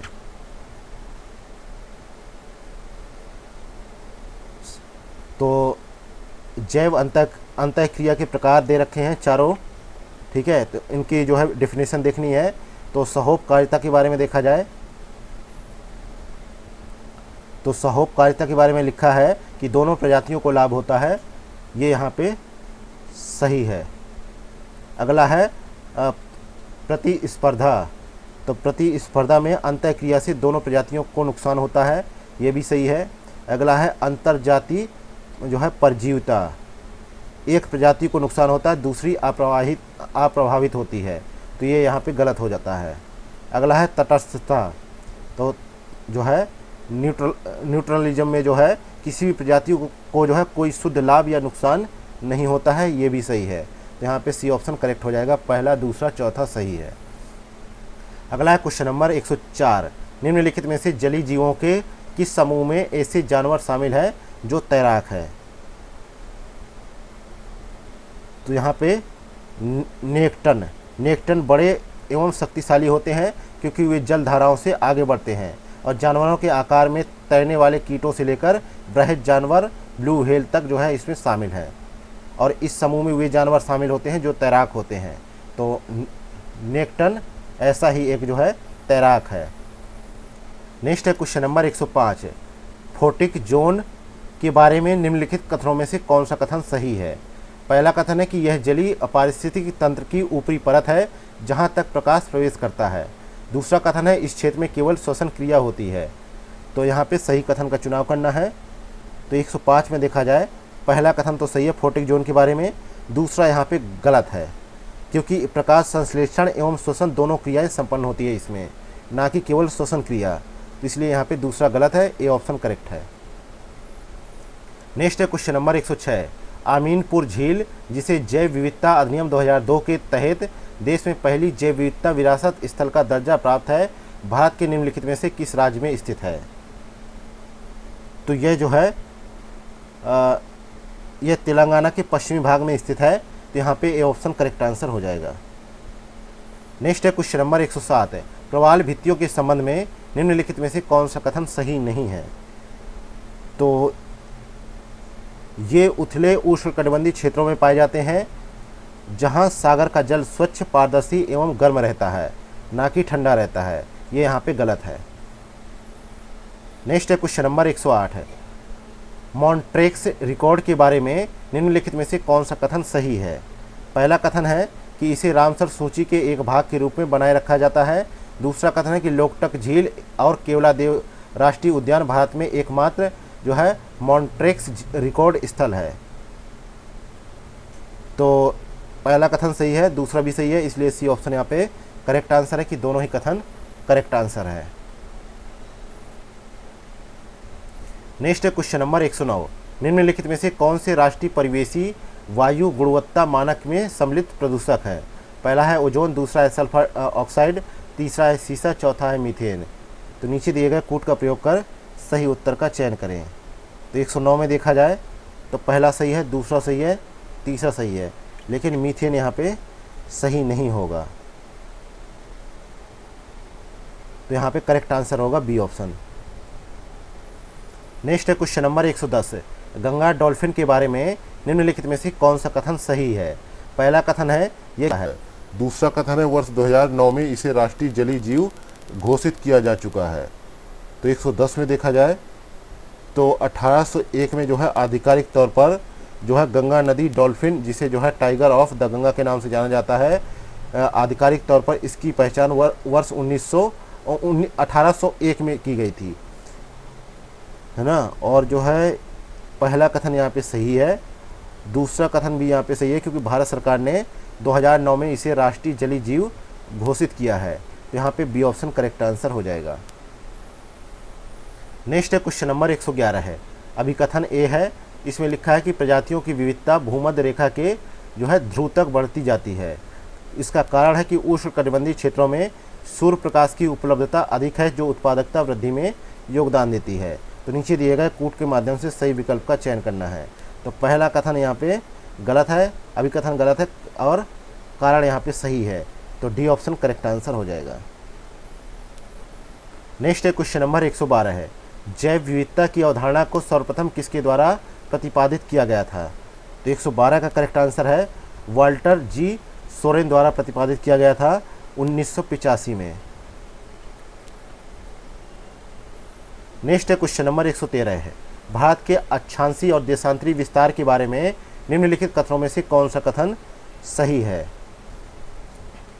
तो 113 में देखा जाए तो पहला कथन यहाँ पे देखा जाए तो भारत की देशांतरी और अक्षांशीय सीमा का लगभग 20 डिग्री, भारत की अक्षांशीय और देशांतरी सीमा लगभग 20 डिग्री है,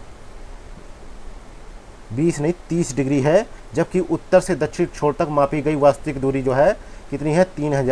3214 किलोमीटर है। और पूर्व से पश्चिम तक जो है 2933 किलोमीटर है यह दूरी। तो यहाँ पे पहला स्टेटमेंट गलत हो गया। दूसरा स्टेटमेंट यहाँ पे सही है, इसलिए यहाँ पे जो है बी ऑप्शन करेक्ट आंसर हो जाएगा।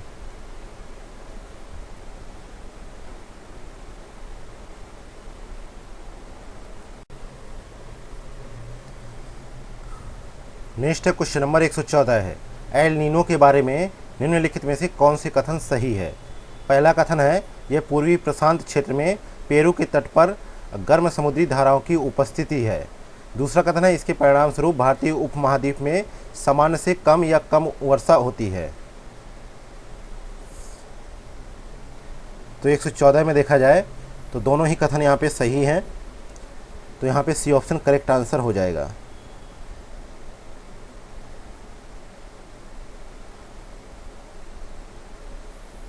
नेक्स्ट है क्वेश्चन नंबर 115 है। ग्रीनविच याम्योत्तर रेखा निम्नलिखित में से किस देश से होकर गुजरती है? पहला है संयुक्त राज्य यानी ब्रिटेन, दूसरा है फ्रांस, तीसरा है अल्जीरिया, चौथा है पुर्तगाल। तो सही जो है कूट का चयन करना है। तो ग्रीनविच याम्योत्तर रेखा जो है 6 जल निकायों से होकर गुजरती है, जिसमें आर्कटिक महासागर और भूमध्य सागर, अटलांटिक महासागर, दक्षिणी महासागर, ग्रीनलैंड सागर और जो है नॉर्वेजियन सागर। इसके अलावा जो है 8 देशों से होकर गुजरती है, जिसमें संयुक्त राज्य, विशेष रूप से केवल इंग्लैंड और फ्रांस, स्पेन, अल्जीरिया, माली, बुर्किना फासो, टोगो और घाना। तो इस प्रकार यहाँ पे बी ऑप्शन करेक्ट आंसर हो जाएगा, पहला, दूसरा, तीसरा। और ग्रीनविच याम्योत्तर रेखा एक जो है काल्पनिक रेखा मानी जाती है और इसे 1851 में जो है स्थापित किया गया, जिसका उपयोग जो है 0 डिग्री देशांतर को इंगित करने के लिए किया गया था। और यह लंदन के एक नगर ग्रीनविच से होकर गुजरती है एवं उत्तरी और दक्षिणी ध्रुवों पर समाप्त होती है। चूँकि यह जो है 0 डिग्री देशांतर को इंगित करती है, इसलिए इसे जो है प्रधान मध्याह्न रेखा के रूप में भी जाना जाता है। नेक्स्ट है क्वेश्चन नंबर 116 है, कर्क रेखा भारत के निम्नलिखित में से किस राज्य से होकर गुजरती है? पहला है राजस्थान, दूसरा छत्तीसगढ़, तीसरा त्रिपुरा, चौथा मणिपुर। तो नीचे दिए गए कूट का प्रयोग कर सही उत्तर का चयन करें। तो 8 राज्यों से होकर गुजरती है भारत के, जिसमें गुजरात, राजस्थान, मध्य प्रदेश, छत्तीसगढ़, झारखंड, पश्चिम बंगाल, त्रिपुरा और मिजोरम है। और भारत में जो है कर्क रेखा के निकट स्थित शहर जो है भोपाल, गांधीनगर, रांची, अगरतला और आइजोल है। तो यहाँ पे ये तीनों जो है सही है, तो यहाँ पे बी ऑप्शन करेक्ट आंसर हो जाएगा। अगला क्वेश्चन नंबर 117 है, भारत का निम्नलिखित में से कौन सा राज्य जो है म्यांमार के साथ सबसे लंबी सीमा साझा करता है? तो म्यांमार जो है मणिपुर, मिजोरम, असम, नागालैंड और अरुणाचल प्रदेश जैसे भारतीय राज्यों के साथ सीमा साझा करता है, लेकिन सबसे लंबी सीमा जो है अरुणाचल प्रदेश के साथ साझा करता है। डी ऑप्शन यहाँ पे करेक्ट आंसर हो जाएगा। नेक्स्ट है क्वेश्चन नंबर 118 है, वायुमंडल की परतों के संदर्भ में निम्नलिखित में से कौन सा कथन सही है? पहला कथन है कि पृथ्वी का ओजोन परत क्षोभ मंडल में पाया जाता है। दूसरा कथन है कि क्षोभ मंडल की ऊंचाई पृथ्वी के ध्रुवों पर कम और भूमध्य रेखा पर अधिक होती है। तो यहाँ पे भी सही कथन का चुनाव करना है। तो पृथ्वी का क्षोभ मंडल जो है पृथ्वी की सतह से औसतन लगभग 12 किलोमीटर की ऊंचाई पर स्थित है और इसकी ऊंचाई पृथ्वी के ध्रुवों पर कम और जो है भूमध्य रेखा पर अधिक है। इसलिए यहाँ पे दूसरा स्टेटमेंट सही है और पहला स्टेटमेंट यहाँ पे गलत है, क्योंकि पृथ्वी की सतह से लगभग 12 से 50 किलोमीटर ऊपर स्थित समताप मंडल में संभवतः पृथ्वी का ओजोन परत पाया जाता है, ना कि क्षोभ मंडल में, समताप मंडल में। तो यहाँ पे पहला गलत है, दूसरा सही है, तो ए ऑप्शन करेक्ट हो जाएगा। नेक्स्ट है क्वेश्चन नंबर 119 है, सूची फर्स्ट को सूची सेकेंड से सुमिलित कीजिए। सूची फर्स्ट में कोयला क्षेत्र है, सूची सेकेंड में राज्य है। तो गिरिडीह कहाँ पे है? झारखंड में। कोरबा कहाँ पे है?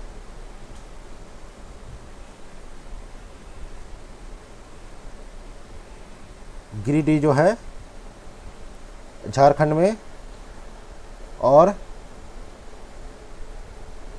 कोरबा कहाँ पे है? कोरबा कोयला क्षेत्र कहाँ पे है?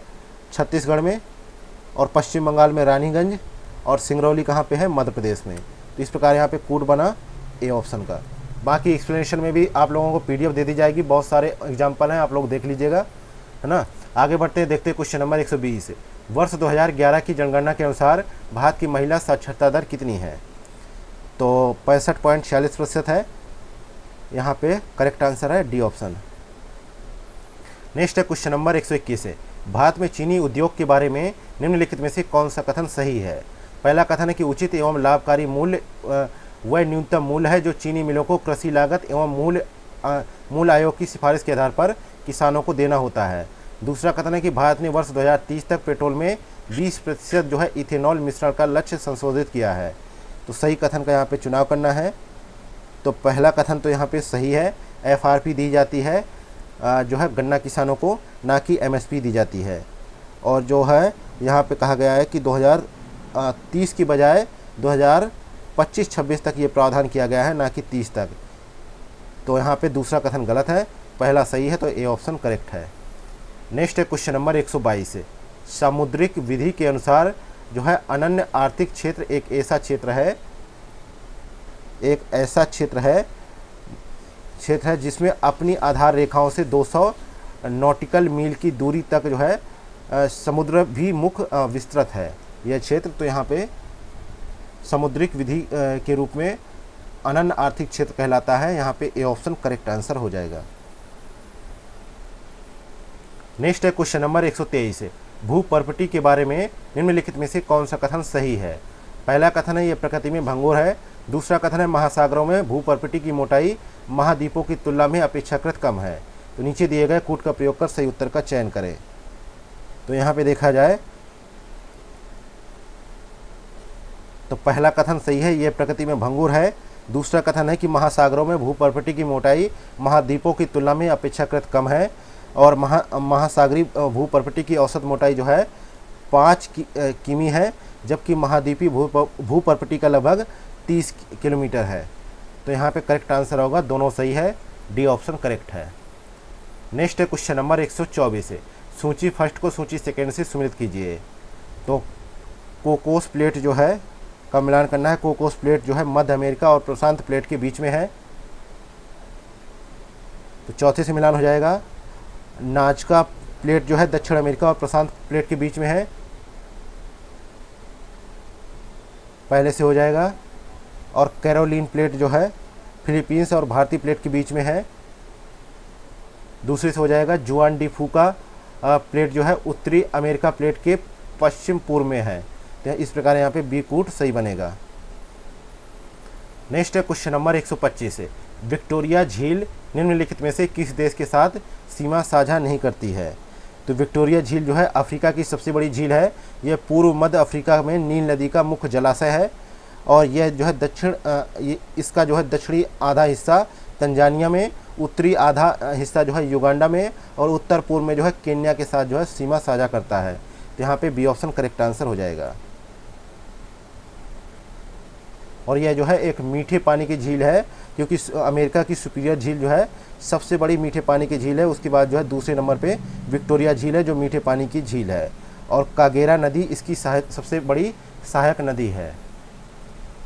नेक्स्ट है क्वेश्चन नंबर 126 है, हाल ही में चक्रवात रेमल जन समाचारों में रहा है। रेमल नाम निम्नलिखित में से किस देश द्वारा प्रदान किया गया है। तो रेमल नाम जो है ओमान द्वारा प्रदान किया गया, यहाँ पे डी ऑप्शन करेक्ट आंसर है।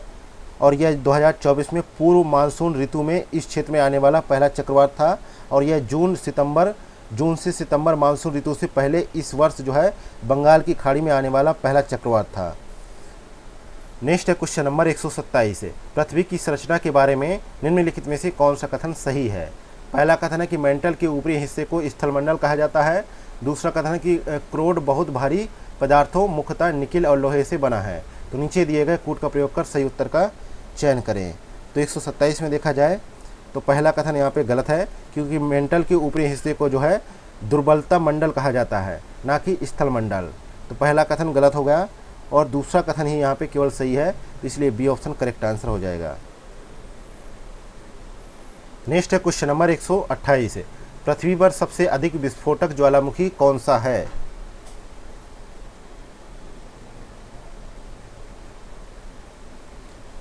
तो ज्वालामुखी जो है कुंड है, सी ऑप्शन है। नेक्स्ट है क्वेश्चन नंबर 129 है, निम्नलिखित में से कौन सी नदी एशिया में नहीं है। तो ऑरेंज नदी एशिया में नहीं है, यह अफ्रीका की नदी है, और यह महाद्वीप की सबसे लंबी नदियों में से एक है, और मकर रेखा के दक्षिण में सबसे लंबी नदियों में से एक है। नेक्स्ट है क्वेश्चन नंबर 130 है, निम्नलिखित में से कौन सा देश भारत के साथ सबसे छोटी सीमा साझा करता है। तो सबसे छोटी सीमा जो है अफगानिस्तान साझा करता है 106 किलोमीटर की, यहाँ पे सी ऑप्शन करेक्ट आंसर है। नेक्स्ट है क्वेश्चन नंबर 131 है, पश्चिमी घाट से उद्गमित होने वाली नदियों का उदाहरण है। तो नदियों का उदाहरण है, ये जो है समानांतर अपवाह प्रणाली के तहत आती हैं ये नदियाँ, बी ऑप्शन करेक्ट आंसर है।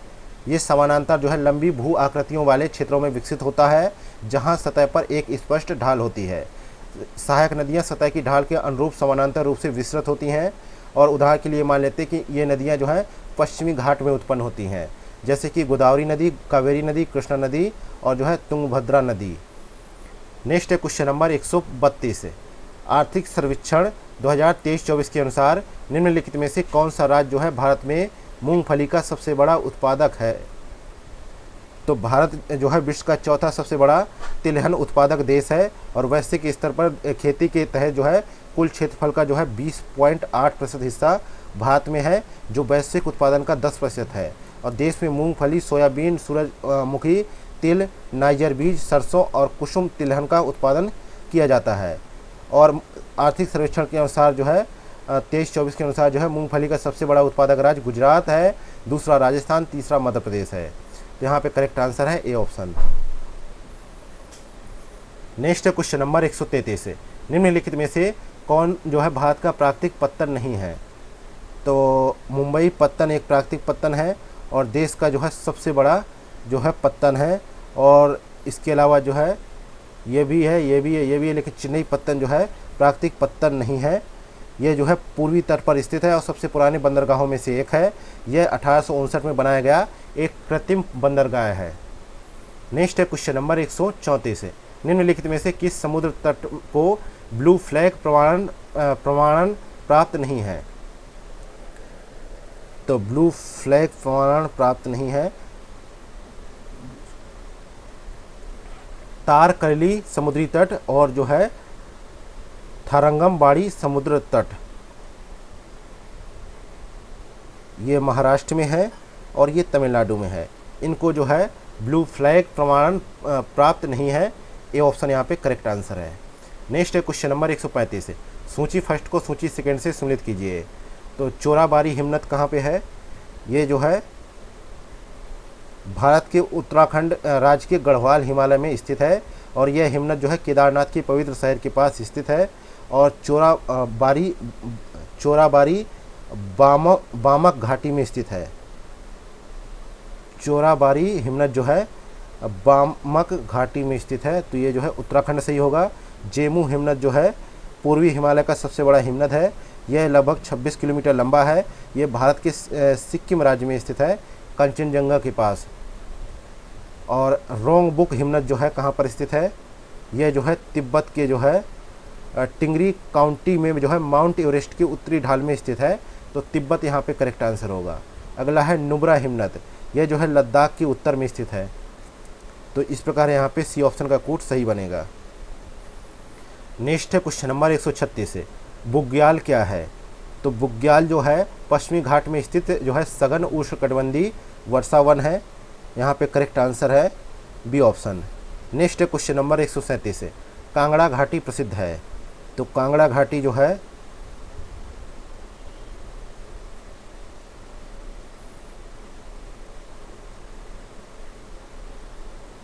यहाँ पे एक मिनट यहाँ पे थोड़ा संशोधन कीजिएगा। यहाँ पे जो है 136 का करेक्ट आंसर है डी ऑप्शन। उच्च उन्नतांश वाले क्षेत्रों में पाए जाने वाले घास के मैदान हैं ये। यहाँ पे जो है ये लगभग जो है 12,000 फीट ऊंचे पहाड़ों में पाए जाते हैं, इसलिए इनको बुग्याल कहा जाता है। नेक्स्ट है क्वेश्चन नंबर 137, जहाँ पे कांगड़ा घाटी क्यों प्रसिद्ध है? तो कांगड़ा घाटी जो है लघु हिमालय है, बी ऑप्शन यहाँ पे करेक्ट आंसर है। और लघु हिमालय की जो है ऊंचाई 1000 से 4500 मीटर के बीच होती है और इसकी चौड़ाई जो है 50 किलोमीटर होती है। इसमें प्रमुख श्रेणियाँ होती हैं जैसे पीर पंजाल, धौलाधार और महाभारत श्रेणियाँ इसके तहत आती हैं। नेक्स्ट है क्वेश्चन नंबर 138 है, प्रायद्वीपीय नदी प्रणाली के बारे में निम्नलिखित में से कौन से कथन सही है?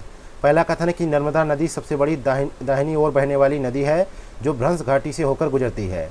दूसरा कथन है कि गोदावरी जो है सबसे बड़ी प्रायद्वीपीय नदी है और यह अरब सागर में गिरती है। तो नीचे दिए गए कोड का प्रयोग कर सही उत्तर का चयन करें।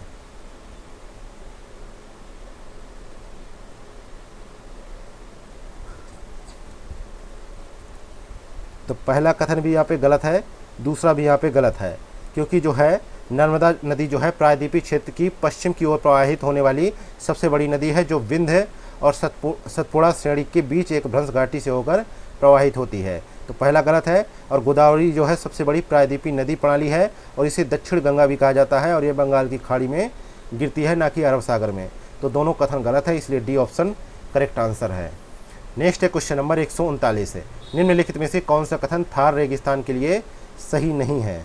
तो यह केवल भारत में जो है यह मरुस्थल गुजरात हरियाणा पंजाब तक विस्तृत है, यह मध्य में विस्तृत नहीं है। यहाँ पे डी ऑप्शन करेक्ट आंसर है, मध्य प्रदेश में विस्तृत नहीं है। नेक्स्ट है क्वेश्चन नंबर 140 है, निम्नलिखित में से कौन सा शहर मरुस्थल त्रिभुज में शामिल नहीं है? तो मरुस्थल त्रिभुज में 3 शहर है, जैसलमेर, बीकानेर और जोधपुर, जिन्हें आमतौर पर जो है मरुस्थल त्रिकोण के नाम से जाना जाता है, लेकिन इसमें जो है नागौर जिला शामिल नहीं है। ए ऑप्शन करेक्ट आंसर हो जाएगा। नेक्स्ट है क्वेश्चन नंबर 141 है, निम्नलिखित में से कौन सा युग्म जो है सही सुमेलित नहीं है? तो डाल्टनगंज जो है कोयला के लिए प्रसिद्ध है, मयूरभंज जो है लोहा, तांबा और निकल के लिए है। यहाँ पे जस्ता लिखा है, ये यहाँ पे सही हो जाएगा, बाकी सही है। नेक्स्ट है क्वेश्चन नंबर 142 है, जनांकीय संक्रमण सिद्धांत के अनुसार भारत विकास के निम्नलिखित में से किस चरण में स्थित है? तो ये जो है तृतीय चरण में है, यहाँ पे सी ऑप्शन करेक्ट आंसर है।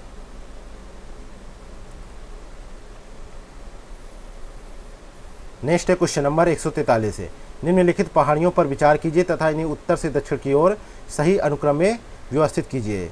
तो उत्तर से दक्षिण क्रम में सही जो है अनुक्रम बनेगा राजमहल की पहाड़ियाँ, पहला ये झारखंड में है। गढ़जात की पहाड़ियाँ ये उड़ीसा में है। दूसरा नल्लामाला की पहाड़ियाँ ये आंध्र प्रदेश में है। फिर है जवेड़ी की पहाड़ियाँ ये तमिलनाडु के उत्तरी भाग में है। तो इस प्रकार यहाँ पे कोड बनेगा बी ऑप्शन का। अगला है क्वेश्चन नंबर 144 है, भारत में जनजातियों के बारे में निम्नलिखित में से कौन सा कथन सही है? पहला कथन है कि मध्य प्रदेश में भारत की सबसे अधिक जनजाति जनसंख्या है। दूसरा कथन है भील सबसे बड़ा जनजाति समूह है, जिसके बाद जो है गोंड का स्थान आता है। तो नीचे दिए गए कूट का प्रयोग कर सही उत्तर का चयन करें। तो एक तो यहाँ पे पहला कथन सही है, दूसरा कथन भी यहाँ पे सही है, तो यहाँ पे बी ऑप्शन करेक्ट आंसर हो जाएगा। नेक्स्ट है क्वेश्चन नंबर 145 है, सूची फर्स्ट को सूची सेकंड से सम्मिलित करें। सूची फर्स्ट में प्रमुख दर्रे है, सूची सेकंड में राज्य है। तो गोरम घाट दर्रा कहाँ पे है? तो गोरम घाट दर्रा राजस्थान में है। और आसीरगढ़ का दर्रा कहाँ पे है? ये मध्य प्रदेश में है। सेला दर्रा कहाँ पे है? अरुणाचल प्रदेश में। और मुलिंग दर्रा कहाँ पे है? उत्तराखंड में। तो यहाँ पे जो कूट बनेगा वो डी ऑप्शन करेक्ट आंसर होगा। नेक्स्ट है क्वेश्चन नंबर 146 है, भारतीय वन स्थिति रिपोर्ट 2021 के संबंध में निम्नलिखित में से कौन सा कथन सही नहीं है? तो यहाँ पे सही नहीं है, वो है सी ऑप्शन कि क्षेत्रफल की दृष्टि से अरुणाचल प्रदेश में देश का सबसे बड़ा वन आवरण है, उसके बाद मध्य प्रदेश का स्थान आता है।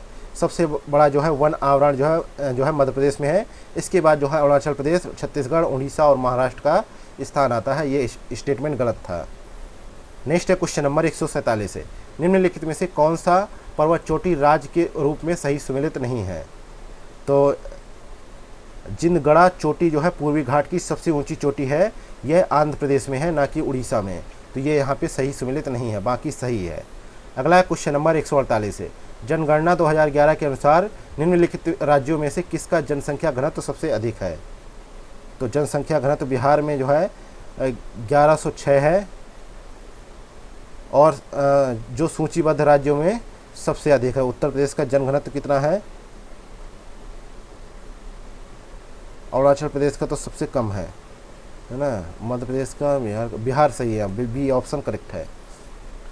अगला क्वेश्चन नंबर 149, वर्ष 2011 की जनगणना के अनुसार भारत का जनसंख्या घनत्व जो है प्रति व्यक्ति वर्ग किलोमीटर कितना है?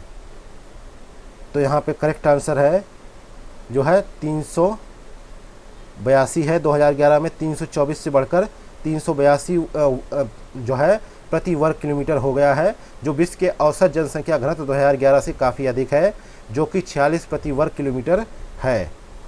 नेक्स्ट है क्वेश्चन नंबर 150, वर्ष 2011 की जनगणना के अनुसार भारत का सबसे कम जनसंख्या वाला जिला कौन सा है?